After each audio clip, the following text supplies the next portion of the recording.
Homeopathy और allopathy में difference क्या है इनमें अंतर? एलोपैथी एंड होम्योपैथी को एलोपैथी को अगर हम डिवाइड करें तो this consist of two parts, allos and pathos. Allos means different, pathos means suffering. Homeopathy में क्या है कि homoios and pathos, homoios means similar, pathos means suffering. Okay. आपकी सफरिंग से सिमिलर उसी तरह की कुछ मेडिसिन हम देते हैं तो हम उसको होम्योपैथी कहते हैं। पेशेंट को हमें ठीक करना है होम्योपैथी, डिजीज को ठीक करना है एलोपैथी। एलोपैथी चार सूत्र है क्या ये? चार सूत्र बेसिकली आयुर्वेदिक एक विधि है। उसमें कुछ इस तरह से होता है कि धागा लेकर के जैसे हम लोग स्टिच कर दिया किसी चीज को तो वो स्टिचिंग कर दिया, उसको एक चार सूत्रा, सूत्रा मींस धागा। सबसे पहले तो सर जानना चाहेंगे जेनिटल वॉर्ड्स होता क्या है? HPV ह्यूमन पैपिलोमा वायरस का एक एक्सप्रेशन है और इन्फेक्शन कैरी करने के बाद mostly HPV is a very common type of infection. और क्या होम्योपैथी मेडिसिन से HPV इन्फेक्शन को ठीक किया जा सकता है? और होम्योपैथी में एंटीसाइकोटिक मेडिसिन हैं, जो जड़ है उसको हमेशा के लिए खत्म किया जा सकता है। एक बार ठीक हो गया इन्फेक्शन, आपको मुड़ के दोबारा उसकी प्रेजेंटेशन आएगी नहीं, आपको दोबारा मुड़ के वाट नहीं होगा, कभी वाट नहीं HPV होगा। आपका डोरमेंट हो जाएगा। एलोपैथी ट्रीटमेंट के बाद लोग आपके पास क्यों आ रहे हैं? फर्स्ट लाइन ऑफ ट्रीटमेंट जो है वो एलोपैथी है। सर इसकी कोई स्टेज भी है कि नहीं बस अब नहीं हो सकता कुछ ऐसा कुछ? तो हमारे पास तो हर स्टेज पे आ रहे हैं पेशेंट, नहीं हो फर्स्ट सकता। स्टेज, सेकंड स्टेज और थर्ड स्टेज।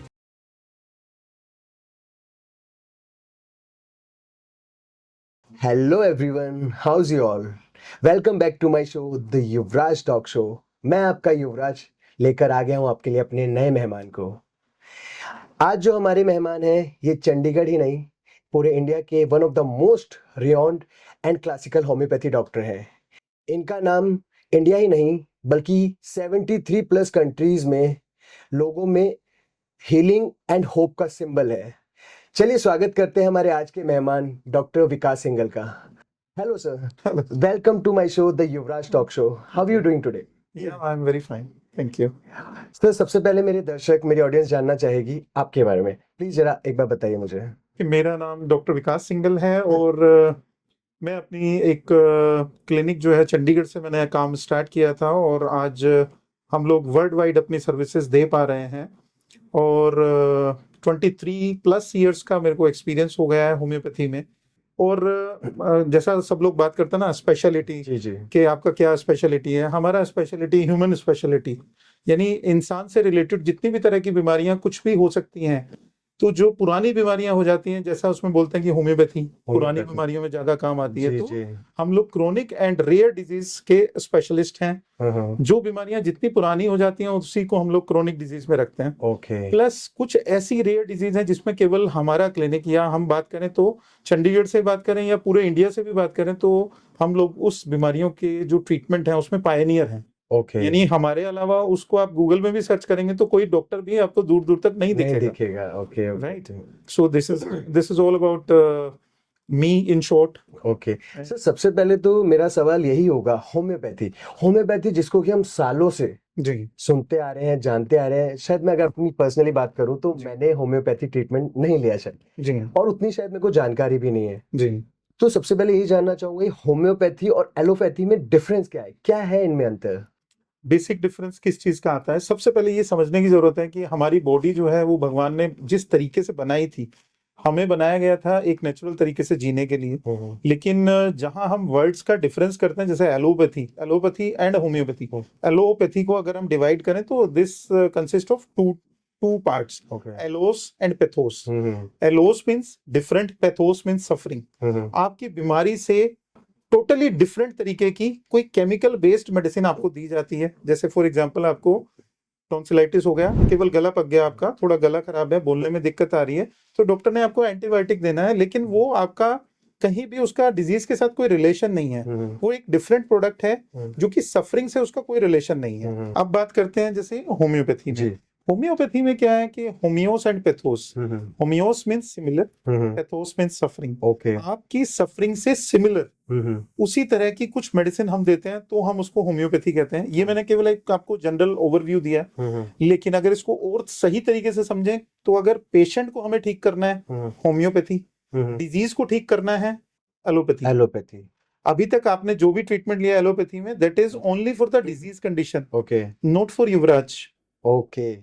युवराज को अगर एक कंप्लीट ट्रीटमेंट चाहिए जिसमें उसके फिजिकल वेलबींग, उसका सोशल वेलबींग, उसका मेंटल वेलबींग, साइकोलॉजिकल वेलबींग, सभी चीजों को हम लोग एज अ होलिस्टिक अप्रोच उसमें होम्योपैथी में हम ट्रीट करते हैं। ट्रीट करते हैं। एलोपैथी में होलिस्टिक अप्रोच नहीं होता। एलोपैथी में डिजीज है, डिजीज के ऊपर काम किया, दैट्स इट, खत्म। एक चीज और मैंने सुनी है कि होम्योपैथी का जो ट्रीटमेंट है ये थोड़ा लॉन्ग टर्म होता है और जी। एलोपैथी आपका इंस्टेंट, ऐसा कुछ भी है क्या डॉक्टर? ऐसा ऐसा होता है, but not in all cases. Hmm, जैसा क्रोनिक केस है, बहुत पुरानी बीमारी है, हम्म। किसी को पाइल्स है, सपोज फॉर एग्जांपल पाइल्स की बात करते हैं, बड़ी कॉमन बीमारी है कि मेरे को डॉक्टर 20 साल से पाइल्स हैं। अब 20 साल के पाइल्स जो है वो 2 महीने में तो ठीक नहीं होंगे। बिल्कुल। उस तरह के जो क्रोनिक डिजीज होते हैं, जो लॉन्ग ड्यूरेशन, बहुत पुराने से समय से चलते आ रहे हैं, उसमें डेफिनेटली ठीक होने में टाइम लगता है। बट एक्यूट केसेस हैं, मतलब मेरे पास पेशेंट आया, कोई बच्चा है और उसको बुखार हो गया, गला भी खराब है और बुखार भी है, रनिंग नोज भी है। अब अगर वो 2 दिन में ठीक नहीं होगा तो पेरेंट्स कितना रिलाई करेंगे होम्योपैथी में?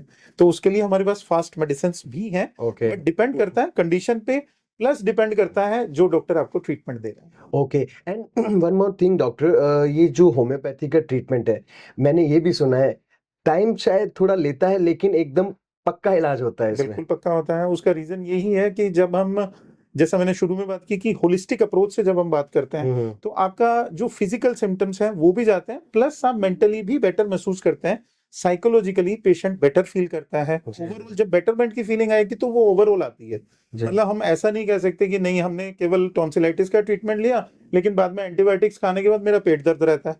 अब डॉक्टर, मैंने एलोपैथी ली थी, एंटीबायोटिक्स जब से लिया उसके बाद पेट दर्द नहीं जा रहा है। तो यानी एक मेडिसिन से आपका कुछ ठीक तो हुआ लेकिन बाद में उसका साइड इफेक्ट हो गया। लेकिन होम्योपैथी में क्या है, लॉन्ग सस्टेनिंग आपको इफेक्ट्स मिलते हैं, जिसको आप ये कह सकते हैं कि ये आपका परमानेंट जड़ से जो ट्रीटमेंट है वो किया जाएगा। जी। डॉक्टर, आज की जो ये कन्वर्सेशन है ये मेरे लिए भी बहुत इंटरेस्टिंग होने वाली है, जी। क्योंकि मैंने आपके बारे में काफ़ी रिसर्च किया है, स्टडी किया है। मैं आपके ऑनलाइन वेबसाइट्स पर गया, वहाँ पे मैंने लोगों के रिव्यूज़ देखे हैं, पढ़े हैं, जी। एंड उसमें कुछ ऐसी डिजीज़ के बारे में मैंने जाना है, जी। और उन सब के बारे में ही मैं अपने और अपने दर्शकों के लिए जानना चाहता हूँ आपसे कि क्या है एग्जैक्टली उनमें से। चलिए अब हम सबसे पहले बात करते हैं एनल फिशर्स के बारे में। सर, क्या है एनल फिशर्स? क्योंकि मेरे ख्याल से जनरली नहीं पता होगा लोगों को। एनल फिशर्स, अगर हम मोटा मोटी बात करके थोड़ा देखें तो उसमें जिन लोगों को कॉन्स्टिपेशन का इशू रहता है बहुत ज्यादा, जिन लोगों को मोशन पास करने में बहुत ज्यादा दिक्कत हो रही है, डिफिकेशन जिस टाइम पे स्टूल पास हो रहा है उसके बाद घंटों तक उनको पेन बना हुआ है, पेशेंट ने स्टूल पास किया और उसके बाद उसको 1 घंटे तक पेन नहीं जा रहा है, या उसको एवरी टाइम वो स्टूल पास कर रहा है उसके बाद उसको पेन किलर खाना पड़ रहा है। अगर कहीं भी हमारे पोटी वाले ट्रैक्ट में, जिसको हम लोग एनल कैनाल बोलते हैं, एनल कैनाल में स्टूल पास होगा और वो हार्ड स्टूल था तो वहां से वो लेसिरेशन कर देगा उस पर्टिकुलर पार्ट में। यानी जब वहां पे कोई जख्म होगा तो वहां पे आप वॉश करते वक्त भी, आप पानी से वॉश कर रहे हैं, आप नॉर्मल वॉश करने के टाइम पे भी आपको पेन बढ़ जाएगा। ओके। तो वो एक बड़ा कॉमन सिम्टम है और एनल फिशर्स मोस्टली इग्नोर्ड हो जाते हैं, मोस्टली रह जाते हैं, और पेशेंट ऐसा सोचता है कि नहीं शायद मेरे को ब्लीडिंग भी हो गया, लेकिन मालूम नहीं पड़ रहा है कि क्यों ब्लीडिंग हो रहा है। स्टूल के साथ ही आपको ब्लीडिंग भी हो रहा है थोड़ा थोड़ा। जब आप स्टूल, अब तो आजकल क्या है वेस्टर्न टॉयलेट हो गए तो उसकी वजह से लोगों को नजर नहीं आती चीज, अदरवाइज पुराने अगर हम इंडियन कल्चर के हिसाब से देखें तो लोगों को मालूम पड़ता था कि स्टूल पास हो रहा है, उसमें ब्लड का स्ट्रीक लगा हुआ आ रहा है। इसमें दिस इज वेरी कॉमन। एक और बीमारी है, मैं उसको याद नहीं कर पा रहा हूँ। जैसा ही फिस्टुला भी होता है और पाइल्स भी होते पाइल्स, हैं। हाँ, ये कहीं पाइल्स से रिलेट करती है? नहीं, piles is totally different. Piles में क्या रहता है, जो वेन्स रहती है हमारे एनल एरिया की, उसमें वेन्स का एंगोर्जमेंट हो जाता है, वेन्स जो है वो साइज में बड़ी हो जाती हैं, फूल जाती हैं, उनके कहीं उसमें कोई कैपिलरी में अगर ब्लीडिंग हो जाती है उसकी वजह से भी कई बार ब्लीडिंग हो जाती है। तो उसको हम लोग हिंदी में पाइल्स को बवासीर बोलते हैं, हेमरोइड्स के नाम से भी हम लोग इंग्लिश में बोल देते हैं। But anal fissure is totally different from haemorrhoids. Okay. वो बवासीर से टोटली अलग है। बवासीर में क्या है, वेन्स आपके फूल रहे हैं, ये आपका एनल रिंग है, तो एनल रिंग के आसपास में जहां कहीं भी वेन्स हैं वो साइज में बड़े हो जाएंगे, उसको हम लोग बवासीर कहते हैं। जिसके बारे में शायद कि आजकल लोग अवेयर भी नहीं है, उतना नहीं जानते। अवेयर तो हैं, जिन लोगों को शायद तकलीफ कतराते हैं बात करने एक्टिव में। में, यस, अवेयर नहीं है लोग, इन चीजों को छुपाना पसंद करते हैं, डिस्कशन नहीं करते हैं, बात नहीं करते हैं, ऐसा ध्यान नहीं देते हैं कि नहीं मेरे को ये चीजें जो है नहीं मेरे लिए बहुत ज्यादा इंपॉर्टेंट नहीं है। बट स्टूल पास करते वक्त चलो मेरे को आधा घंटे का ही तो प्रॉब्लम है यार, 30 मिनट्स में रेस्ट करके उसके बाद बाकी काम कर लूंगा। शायद ही आगे जाकर ये प्रॉब्लम और ये ज्यादा जब बढ़ प्रॉब्लमेटिक जाती है तो एनल कैंसर में भी तब्दील हो सकती है। ओके जिसको पोटी वाली जगह पे अगर कैंसर हो जाए किसी को, तो उसमें केवल पार्ट ही रिमूव नहीं किया जाता, उसकी लाइफ पूरी हेल हो जाती है। हेल हो जाएगी। तो अगला सवाल मेरा ऐसे से है, हमने देखा है कि आजकल मार्केट में फिशर्स के लिए ऑर्नामेंट अवेलेबल है। ओटीसी क्रीम यूज करने के बाद, गुड प्रिकॉशंस एंड फॉलो करने के बाद भी लोगों में फिशर्स वाली प्रॉब्लम रह जाती है। ये प्रॉब्लम क्रॉनिक होने के चांसेस हैं कि कैसी हो जाती है? देखिए, जैसे नॉर्मली मैंने जैसे बताया, किसी को पोटी की जगह पे कोई जख्म हो गया, नॉर्मली लोग क्या करते हैं, चाहे मेल्स हैं फीमेल्स हैं, सफरर कोई भी हो सकता है, स्पेशली प्रेगनेंसी में दिस इज क्वाइट कॉमन।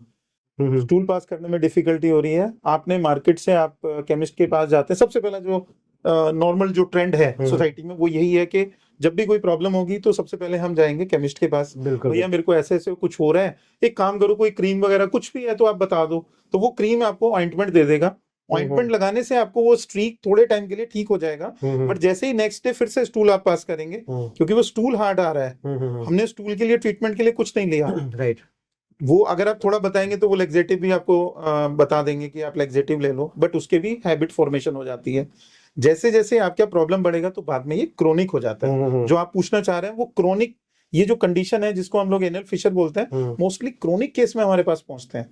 यानी सालों से ये प्रॉब्लम चल रही थी, मैं ऑइंटमेंट लगा रहा हूँ, ठीक हो रहा है, बट फिर से ये प्रॉब्लम रिकर हो रही है, फिर से आ रही है, फिर से आ रही है, फिर से आ रही है। जब हम होम्योपैथिकली इसको ट्रीट करते हैं तो ये हमेशा के लिए ठीक होती है, क्योंकि स्टूल भी ठीक हो रहा है, उसके बाद मोशन ठीक आना चाहिए, और उसके बाद उसका लाइफस्टाइल चेक करके प्रॉपरली उसको जब दवा देते हैं तो उसका रिलीफ 100% मतलब जड़ से खत्म, फिर जड़ से खत्म। सर अक्सर देखा गया है लोग बीमारी ये एनल फिशर्स को ले लेते हैं, लोग जाते हैं फिजिशियंस के पास, वो आगे सर्जन्स को रेफर कर देते हैं, फिर उसके बाद सर्जरी वाला केस, सर्जरी होती है। क्या सर्जरी इसका शॉर्ट मतलब सॉल्यूशन है? उसके बाद मतलब मेरी समस्या खत्म, मैं एकदम ठीक परफेक्ट? नहीं नहीं नहीं, इसमें सर्जरी कराना ही नहीं चाहिए। उसका रीजन है, ये एक सबसे सेंसिटिव पार्ट है। आपको अगर कोई बोले कि आपको लिप्स पे सर्जरी करानी है, तो आप खुद सोच के देखिए आपको कितना डिफरेंट सा लगेगा ना कि लिप्स पे कोई सर्जरी करानी है। बिल्कुल जैसे लिप्स में भी एक चिलाइटिस करके प्रॉब्लम हो जाता है, उसमें भी सर्जरी ही रिकमेंड करते हैं डॉक्टर, तो प्लास्टिक सर्जन उसमें रिकमेंड करते हैं कि सर्जरी करनी है। ऐसे ही एनल एरिया है, तो एनल एरिया में जहां पे आपको फिशर है, अगर उस ट्रैक्ट को हम लोग सर्जरी करके थोड़ी देर के लिए कर देंगे, बट वो परमानेंट सोल्यूशन तो नहीं है। अगले दिन तो स्टूल फिर से पास होना है, जब स्टूल पास करेंगे फिर से ये प्रॉब्लम आएगा। तो सर्जरी इजी है क्या? मींस इसमें जो very common in this but not successful in all cases, और मोस्टली जो केसेस हैं 50-60% केसेस में रिलैप्स आ जाता है। ओके। एंड सर आज आज क्षार सूत्र नाम की एक प्रिकॉशन को काफी चर्चा में है, काफी उसको देखा जा रहा है। क्षार सूत्र मैंने स्टडी किया है और मैंने सब कुछ मैं सर लिख कर लाया हूँ आपके लिए। मेरी ऑडियंस को मेरे को एक एक चीज को एलोबरेट करना बताना है, इसलिए मैंने एक एक चीज को लिखा हुआ है। एंड आज मुझे सारे अपने डाउट्स क्लियर करने हैं। तो ये क्षार सूत्र के प्रिकॉशंस की काफी चर्चा सुनी है सर। ये प्रिकॉशंस स्पेशली डॉक्टर प्रिकॉर करते हैं, ये ट्रीटमेंट फायदेमंद है क्या? इसके बारे में जरा बताइए, क्षार सूत्र है क्या? क्षार सूत्र बेसिकली आयुर्वेदिक एक विधि है जो चरक, डॉक्टर चरक के नाम से आयुर्वेदा में बहुत सारा लिटरेचर है, उन्होंने इस तरह की विधि अपने चरक संहिता में लिखी हुई थी। उसी को काफी डॉक्टर्स आज फॉलो भी करते हैं, इनफैक्ट एलोपैथिक डॉक्टर्स भी इसको फॉलो करते हैं। उसमें कुछ इस तरह से होता है कि धागा लेकर के, जैसे हम लोग स्टिच कर दिया किसी चीज को, तो वो स्टिचिंग कर दिया, उसको एक क्षार सूत्रा, सूत्रा मीन्स धागा, ओके, तो वो उस तरीके से उसको करते हैं और वो प्लानिंग करके करते हैं। बट जैसा मैंने बताया कि वो सर्जरी है। नेक्स्ट डे जब आप स्टूल पास करेंगे 2 दिन में, 3 दिन में, और फिर से हार्ड स्टूल पास होगा, वो भी ओपन हो जाएगा धीरे धीरे करके। तो वो क्षार सूत्रा भी बहुत ज्यादा सक्सेसफुल इसमें नहीं है। हमें अगर परमानेंट ट्रीटमेंट के लिए जाना है तो that should be without any manipulation. जो ये मैनिपुलेशन है ना, एनल एरिया के साथ आप मैनिपुलेट नहीं कर सकते। भगवान ने जितने भी हमारे को इस तरह की ओपनिंग्स दी हैं, आप देखिए भगवान ने आंख दी है, कान दिया है, नाक दिया है, ये सब, ये ओपनिंग्स जहां जहां भी ओपनिंग्स हैं वो बड़े सेंसिटिव एरियाज हैं, बॉडी के सभी सेंसिटिव एरियाज हैं। इनफैक्ट जहां से हम पी करते हैं वहां से भी वो सेंसिटिव एरिया है, उसमें भी हम बाद में डिस्कस करेंगे कि यही प्रॉब्लम आगे अगर एनल फिशर है, पीछे आपको एनल फिशर हो गया पोटी वाली जगह में, साथ में अगर आपको पी वाली जगह पे आपको लगता है कि मैं पी करते वक्त मेरे को जलन हो रही है, आपको ये फिशर्स जो है वहां तक भी आपको इन्फेक्शन दे सकते हैं, ओके, वहां तक भी वहां आपने तक भी इन्फेक्शन जाता है, और इसमें एनोरेक्टल कैंसर होने के चांसेस सबसे ज्यादा है, दैट इज वेरी हार्मफुल, जो वेरी कि हार्मफुल। एंड उसी की वजह से आजकल जेनिटल कैंसर और एनोरेक्टल कैंसर, और फीमेल्स में बात करूं तो सर्वाइकल एरिया का कैंसर, सर्वाइकल ये वाला सर्वाइकल नहीं, सर्वाइकल में बात कर रहा हूं जो फीमेल पार्ट होता है उसका, वेजाइना का जो फ्रंट का पार्ट हम लोग बोलते हैं उसमें सर्विक्स, उसको हम लोग बोल देते हैं यूट्रस का मुंह, यानी सर्विक्स, सर्विक्स जो है उसका बच्चेदानी का जो कैंसर है, ओके बच्चेदानी के मुंह का कैंसर जो है वो काफी कॉमन है। Number of research are going on, और ऐसा रिकमेंड भी करते हैं कि एचपीवी वैक्सीन लगाने से सर्वाइकल कैंसर कम हो जाता है, और भी इस तरह की चीजें जो मार्केट में अब आ रही हैं ये कि होने के वैक्सीनेशन रीजन, सबसे बड़ा रीजन जैसा मैंने बताया आपको कि ये इन्फेक्शंस जो हैं वो, अभी तो हम फिशर की बात कर रहे हैं, अगर हम और डिटेल में जाएं तो हम लोग बात करेंगे आगे कोंडाइलोमाटास की, कोंडाइलोमाटास या जेनिटल वार्ट्स।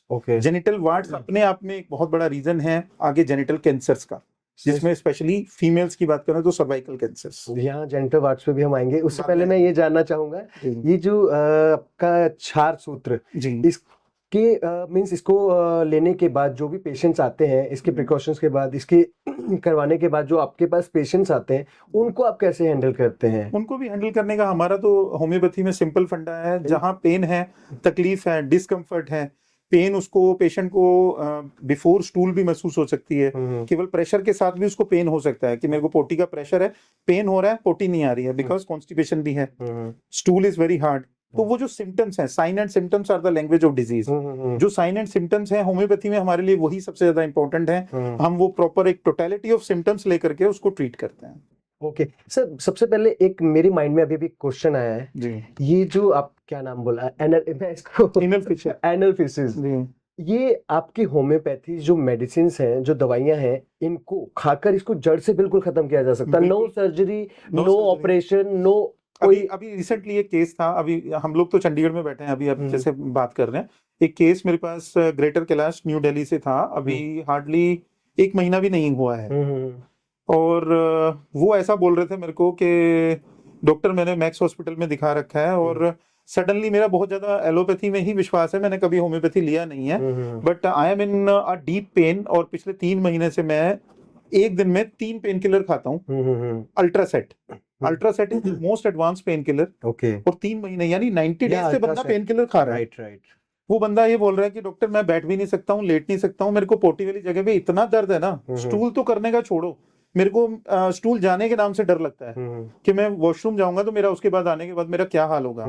मैं यहाँ आइडेंटिटी डिस्क्लोज हम लोग नहीं कर सकते हैं, पेशेंट जो है वो उनके प्राइवेसी रहती है, बट आप हैरान हो जाएंगे, हमने उनको जब मेडिसिन भेजा, हमने सुपर फास्ट कोरियर से यहाँ से मेडिसिन भेजा, पर्सनली विजिट भी नहीं किया उन्होंने, हमने वीडियो कॉल पे बात किया, वीडियो कॉल पे बात करके पेशेंट को मेडिसिन सेंड किया। गूगल में आप रिव्यू चेक करेंगे तो गूगल में ऑलरेडी बंदे ने 20 दिन बाद ही रिव्यू डाल दिया। He is saying that I am 70% relieved, और मैक्स के डॉक्टर्स ने मेरे को सर्जरी के लिए पोस्टपोन करने के लिए बोल दिया है कि अभी आपका जो एनल एरिया है वो पूरी तरह से ठीक है, एनल फिशर जो है वो पूरी तरह से ठीक हो गया है। Okay, can you imagine? No, अब लोग बोलते हैं कि फास्ट रिजल्ट, और कितना फास्ट और इससे ज्यादा फास्ट क्या चाहिए? अब जो बंदा पेन किलर खा रहा था उसके पेन किलर बंद हो गए, एंड यू वॉन्ट इमेजिन, अभी उन्होंने अभी यूएस जाना है, मैं चलो पर्सनल उनकी स्टोरी हो गई बीच में, बट उन्होंने यूएस जाना है, तो ही सेड कि मेरे को मैक्स वाले डॉक्टर ने बोला कि आपका फिर से रिलैप्स हो जाएगा। मैंने कहा आपको रिलैप्स भी नहीं होगा, यू जस्ट डोंट वरी, आपने मेडिसिन ली है, अभी आपको कितना रिलीफ है? कल मेरी बात हुई, ही सेड कि मेरे को 99 नहीं 100% रिलीफ है, अभी मुझे नहीं लगता कि मुझे किसी भी तरह की मेडिसिन की कोई जरूरत है। तो मैंने उनको मना किया कि हमें कोई भी होम्योपैथी भी देने की जरूरत नहीं है, इससे फास्ट क्या होगा? कितने टाइम में वो कंप्लीटली? 28 डेज में टोटल क्योर है। 28 डेज में? 28 डेज, जो उसका बीमारी 3 साल से था, और जो जड़ से खत्म हो गया। जो जड़ से खत्म, और क्या चाहिए दोस्तों? अब लोग अब कैसे विश्वास करेंगे? वही। अच्छा डॉक्टर, मैं एक बात और जानना चाहूंगा, जो स्ट्रेस होता है, स्ट्रेस हमारी बीमारियों का मेरे ख्याल से एक सबसे बड़ा रीजन होता है, हमारे पेट के एंड हर बीमारी का एक, मेरे ख्याल से, मैं अगर अपनी बात लूं, मैं स्ट्रेस में होता हूं ना तो मैं पता नहीं कहां से कहां पहुंच जाता हूं, मतलब कुछ अच्छा नहीं लगता, दुनिया ही अजीब सी लगती है। ये है शायद हमारी बहुत सारी बीमारियों का एक बहुत बड़ा कारण भी है स्ट्रेस। तो एनल फिशेस स्ट्रेस में क्या रोल प्ले करता है? देखिए, स्ट्रेस में आएंगे तो आपको कोई भी चीज, जैसे हमारा जितना भी खाने का सिस्टम है, पाचन तंत्र जितना भी हमारा बना है, वो उसमें कुछ गैस्ट्रिक सिक्रीशंस तभी सिक्रीट होते हैं जब हम खाना खाने के लिए रेडी हो गए।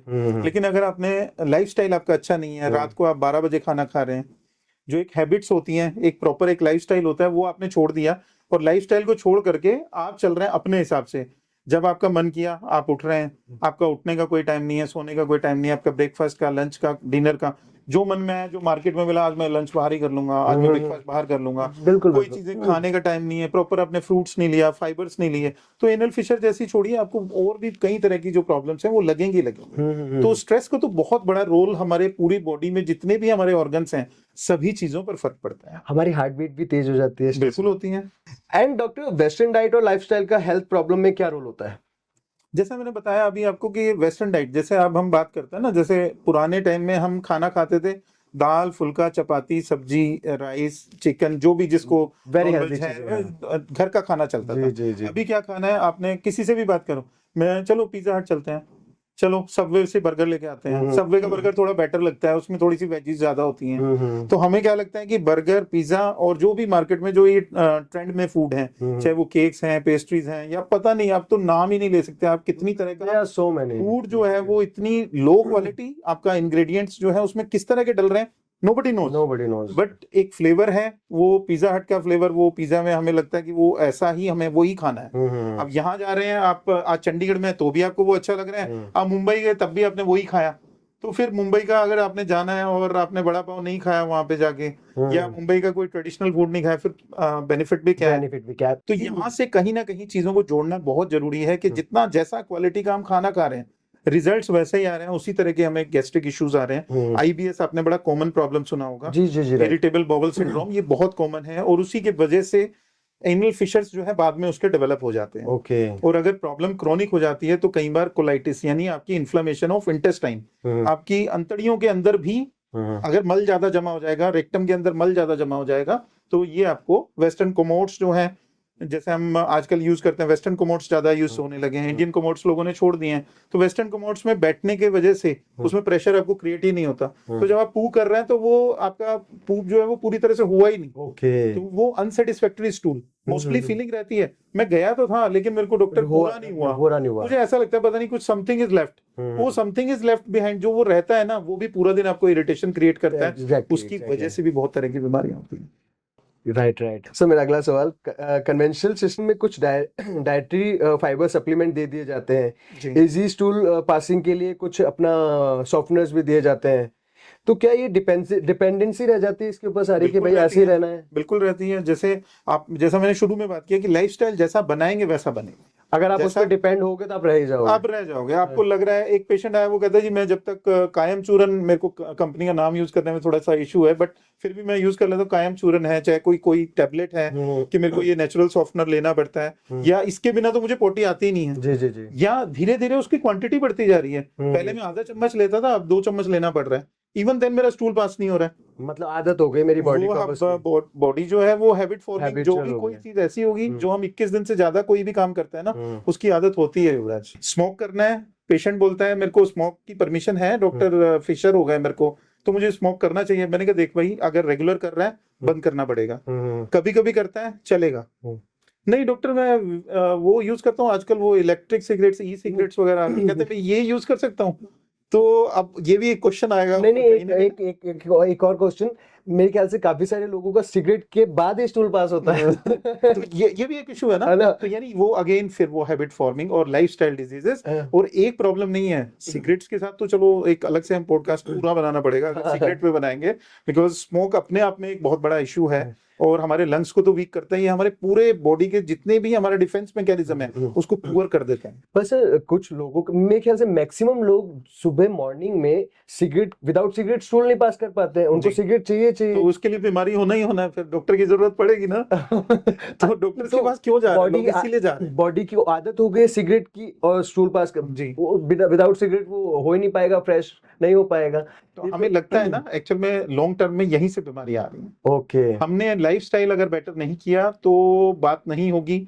जब भी हम कोई लूज स्टूल के लिए, जैसे हम लोग कोशिश करते हैं ना कुछ हमने सॉफ्टनर ले लिया, रात में कुछ लोग इसबगोल खाते हैं, कई सारी चीजें लेते हैं जी जी, कि मेरे को स्टूल अच्छा आ जाए, मेरे को रात को ये मॉर्निंग में स्टूल नहीं आता ना डॉक्टर, मेरा पूरा दिन खराब हो जाता है। ये सब लोग मानेंगे, बट लेकिन बिना किसी हैबिट के अगर हमारा स्टूल पास नहीं हो रहा है, अगर आपको कुछ भी लेना पड़ रहा है, वो जो कुछ भी है ना, वो लॉन्ग टर्म में आपके लिए खतरनाक होगा। 21 दिन में उसकी हैबिट पड़ जाएगी और उसके बाद फिर आप प्रॉब्लम खुद अपनी बॉडी को दे रहे हो। फिर तो डॉक्टर के पास लोग डॉक्टर ने मुझे फंसा लिया। डॉक्टर नहीं फंसाता है, आपका लाइफस्टाइल आपको फंसा रहा है और आप डॉक्टर के पास बाउंड होकर रह जाते हैं। आप खुद अपने आप को फंसा रहे हो, खुद फंसा डॉक्टर आपको कुछ नहीं कर डॉक्टर रहा। कुछ भी नहीं कर रहा है। जी, लेकिन बिल्कुल, मेडिकली बिल्कुल। अगर बात करें ना, आजकल सोसाइटी में डॉक्टरों को इस नाम से भी बदनाम किया जाता है हाँ नहीं कि बिल्कुल ये कुछ- डॉक्टर ने मेरे को ना परमानेंट लगा लिया यार, ये दवाई मेरे को लगातार दे रहा है, 4 महीने हो गया, बट तकलीफ है तो अब देना भी देना ही पड़ेगा। आपने खुद वो चीजें खुद क्रिएट किए हैं, अब भुगतो। भुगतो। अच्छा सर, 2-3 केसेस बताइए एनल फिशरीज के जो बिल्कुल पूरी तरह ठीक हुए हों। बिल्कुल, मैंने अभी जैसा ये एग्जांपल दिया इसका, कैलाश ग्रेटर कैली का, कैलाश, राइट yes। अब उन्होंने क्योंकि रिव्यू भी डाल रखा है तो मुझे बताने में भी कोई दिक्कत नहीं है। अभिषेक नाम है, अभिषेक नाम से आप रिव्यू चेक करिए। लेटेस्ट है, इसी महीने का अप्रैल मंथ 2025 में हम लोग बात कर रहे हैं। आप निकाल के चेक करेंगे, आपको मिलेगा। उसके अलावा भी तकरीबन ऐसे केसेस भी हैं जहां पे 3 बार सर्जरीज हुई। फिशर्स के केस में 3 बार सर्जरी हो जाना किसी का, और उसके बाद भी ब्लीडिंग बंद नहीं हो रहा है। Surgery means operation kind of. Surgery means operation पूरा हुआ और Okay. शास्त्र सूत्रा से पहले कर दिया, ओहो। आयुर्वेदिक डॉक्टर के पास करा लिया, फिर थोड़ा और बजट बढ़ा है तो उसके बाद एलोपैथिक डॉक्टर के पास एलोपैथी। गए तो उसने डॉक्टर ने बोला प्रोक्टोस्कोप से उसको चेक कर लिया। ओके। अब प्रोक्टोस्कोप से चेक करने के बाद उसने बताया, कहते नहीं नहीं आपको तो बहुत ज्यादा रेगेट्स लगे हुए हैं, हम इसको प्रॉपर स्टिच कर देंगे, प्रॉपर इसका रिजल्ट जो है वो आपको 15 दिन में ठीक हो जाएगा। 3 बार सर्जरी होने के बाद पेशेंट हमारे पास जब पहुंचा तो ऑलरेडी 5 साल से वो सफर कर रहा था। 5 years। 5 years। Okay. अब आप देखिए देखने में कितनी सिंपल सी problem, anal fissure anal fissure. है ना। बाद में पेशेंट को एनल फिशर के साथ फिस्टुला एक प्रॉब्लम होता है, anal fistula. Fistula means tract बन जाना किसी तरह से। ये पूरा जैसे मैं कैनाल दिखा रहा हूँ आपको, इस तरह से पूरा कैनाल बन जाता है पोटी वाली जगह पे। ओके। और आपका जो फिस्टुला है उसके 2 ओपनिंग होते हैं, एक आपको पोटी वाली जगह पे खुल रहा है, दूसरा फिस्टुला का ओपनिंग रेक्टम में रहता है। तो कई बार आपको मल्टीपल ओपनिंग से आपको स्टूल पास हो रहा है। आप सोचिए, आपका मूव करने के लिए भगवान ने एनस बनाया, लेकिन एनस में भी कुछ पर्टिकुलर एरिया अगर बीच में से कहीं ट्रैक्ट डेवलप हो जाता है, उसमें से ब्लीडिंग भी होती है, उसमें से आपका स्टूल भी आ सकता है, उसमें इन्फेक्शन भी हो जाएगी। तो वो एक कॉम्प्लिकेटेड सर्जरी हो जाती है। और उसके बाद जब पेशेंट हमारे पास पहुंचा, फिस्टुला भी है, फिशर भी है, पेशेंट को डाउट लगता था कि शायद मुझे पाइल्स भी है। हमने एग्जामिन किया, उसको क्लियर किया कि आपको पाइल्स नहीं है, केवल 2 चीजें हैं। एग्जामिन करने के बाद फिशर एंड फिस्टुला, प्रोक्टोस्कोप से सिंपली देखने के बाद भी इतनी चीजें मालूम पड़ जाती हैं। अब जो लोग सर्जन हैं उन लोगों को चाहिए कि पेशेंट को सही से गाइड करें कि इसमें सर्जरी की जरूरत नहीं है। अगर आप केवल लाइफस्टाइल ही बेटर करेंगे, उसी से काफी चीजों का फर्क पड़ जाएगा।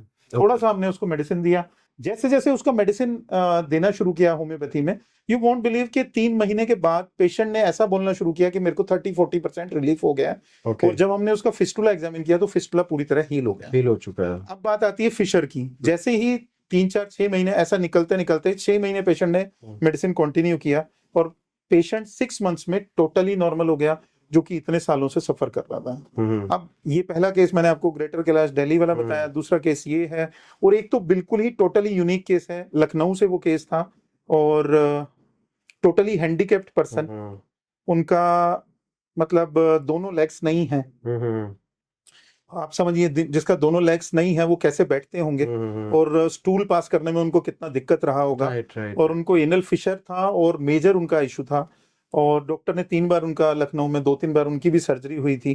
और इस तरह के जो केस होते हैं उसमें थोड़ा सा आपको भी एक धैर्य दिखाना पड़ता है कि हाँ नहीं, पेशेंट को रिलीफ देना है। तो पेशेंट ने मेरे को लखनऊ से, मुझे याद है ये थोड़ा सा पुराना केस है, 4-5 साल कोरोना से पहले की बात है, जब उसने मुझे कॉल किया तो उसने मुझे बताया कि मेरे को ऐसे ऐसे मेरे दोनों लेग्स भी नहीं हैं, और ऐसे मेरा सर्जरी हो गया, और मैं ऐसे एक प्राइवेट सेक्टर में जॉब करता हूँ। मुझे बड़ा लगा कि जिसको इस तरह से इतनी तकलीफ है, और एक तो उसका फिजिकली हैंडीकैप्ड यानी दोनों लेग्स ना होना, और उसके बाद स्टूल आपको प्रॉपर पास ना हो, और साथ में आपको एनल फिशर है, और इतना मेजर इशू उनका था। हमने उनको बुलाया और उन्होंने ट्रेन से रिजर्वेशन बुक करके और वो हमारे पास आए और सारे उनसे डिस्कशन हुआ। मुझे याद है कि यहाँ पौड़ियों से उतारने के लिए हमारा क्लिनिक क्योंकि थोड़ा डिफरेंट है, तो इसमें यहाँ पौड़ी से उतरना था उनको, ये जैसा स्टेयर केस लगा हुआ है, स्टेयर से उतरने में भी उनको बहुत मेजर इशू था, और बैठ तो वो बिल्कुल ही नहीं पा रहे थे। तो उस तरह के केसेस भी आज होम्योपैथी से वो पूरी तरह से स्वस्थ हैं, और हमने उनके रिव्यू भी बार बार लिए हैं। मतलब हम टाइम टू टाइम उनको कॉल भी करते हैं कि आप कैसा फील कर रहे हैं अभी।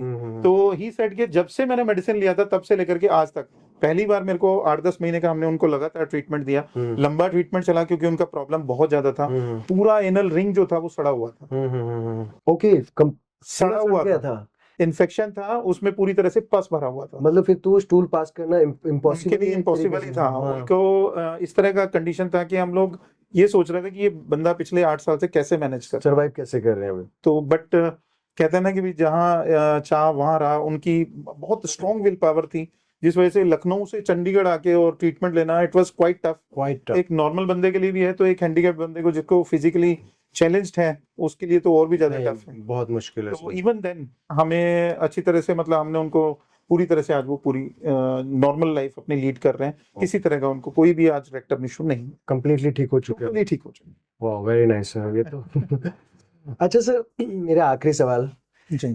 सर, एक हेल्दी पर्सन अपनी हेल्दी लाइफ जीने के लिए और इन सब चीजों से अपने आप को बचाए रखने के लिए क्या करे या क्या क्या करना पड़ सकता है उसको। जैसे आपने बताया ना युवराज शुरू में कि हम लोगों का क्या है कि अभी लाइफ बहुत फास्ट पेस्ड हो गई है, बहुत फास्ट है सर, फास्ट पेस्ड, इतना लाइफ फास्ट हो गया कि लोगों को अपने बारे में सोचने के लिए टाइम ही नहीं बचा। बिल्कुल सही कह रहे एक्चुअल में ऐसा नहीं होना चाहिए, थोड़ा सा लाइफ को प्लान करना चाहिए, हर एक व्यक्ति को करना चाहिए, चाहे XYZ कोई भी बंदा है, उसको ये जरूर सोचना चाहिए कि मेरा लाइफ में ये गोल है, मेरे को यहाँ तक जाना है और इसके बाद मुझे स्टॉप भी करना है, वेट भी करना है। जी। अगर महेंद्र सिंह धोनी की बात करें, एक ऐसा एग्जांपल लेके, या सचिन तेंदुलकर की बात करें, कोई भी सेलिब्रिटी आप उठा के देखिए, उन्होंने कहीं ना कहीं फर्स्ट क्लास क्रिकेट है उससे संन्यास ले लिया, उसको छोड़ दिया, अभी मैं केवल 2020 खेल रहा हूँ। क्यों कर रहे हैं ये लोग? बिकॉज दे नो कहाँ ब्रेक लेना है, कोई लेवल आना चाहिए जहां पे आपका एक सेटिस्फेक्शन लेवल है, yes this is the time, अभी मुझे थोड़ा स्टॉप करके थोड़ा ब्रेक लेना है। हर एक सेलिब्रिटी को मैंने देखा है 6 महीने का ब्रेक लेके चले गए। क्या कर रहे हैं जी? बुक लिख रहे हैं। क्यों लिख रहे हैं?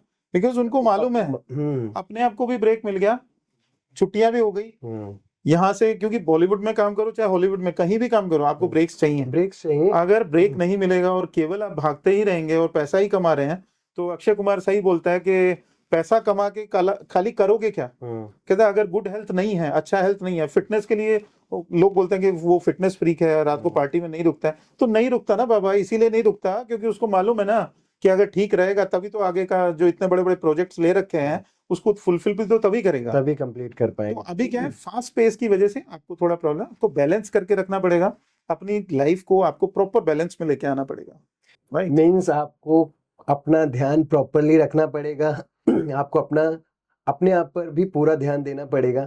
ये थी हमारी इंटरेस्टिंग बातचीत ऑन एनल फिशर्स। सर, इसके बारे में तो बहुत कुछ जानने को मिला जी। और अगला मेरा सवाल है, अगला जो टॉपिक है हमारा वो है जेनिटल वॉर्ट्स। जी। सबसे पहले तो सर जानना चाहेंगे जेनिटल वॉर्ट्स होता क्या है, कैसे ये लोगों में होता है और ये नॉर्मल वॉर्ड से कितना डिफरेंट है और ये कितना लॉन्ग टर्म या शॉर्ट टर्म है, कैसे इसको प्लीज डिस्क्राइब कीजिए।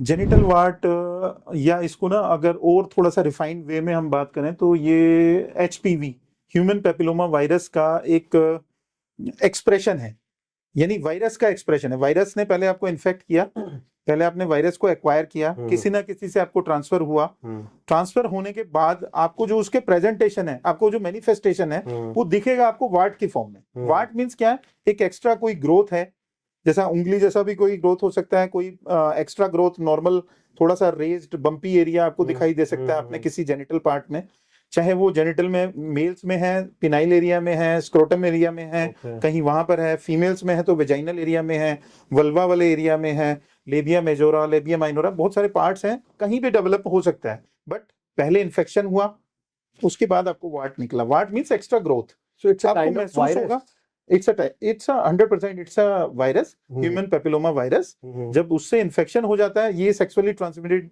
डिजीज में आता है। जब हमें इस तरह को कोई इन्फेक्शन, हमारे सपोज किसी पार्टनर को ऑलरेडी था और उससे हमने इन्फेक्शन कैरी कर लिया, और इन्फेक्शन कैरी करने के बाद mostly HPV is a very common type of infection.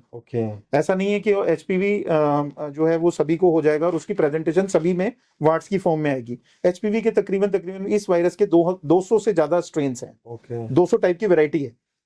So it's kind of HIV?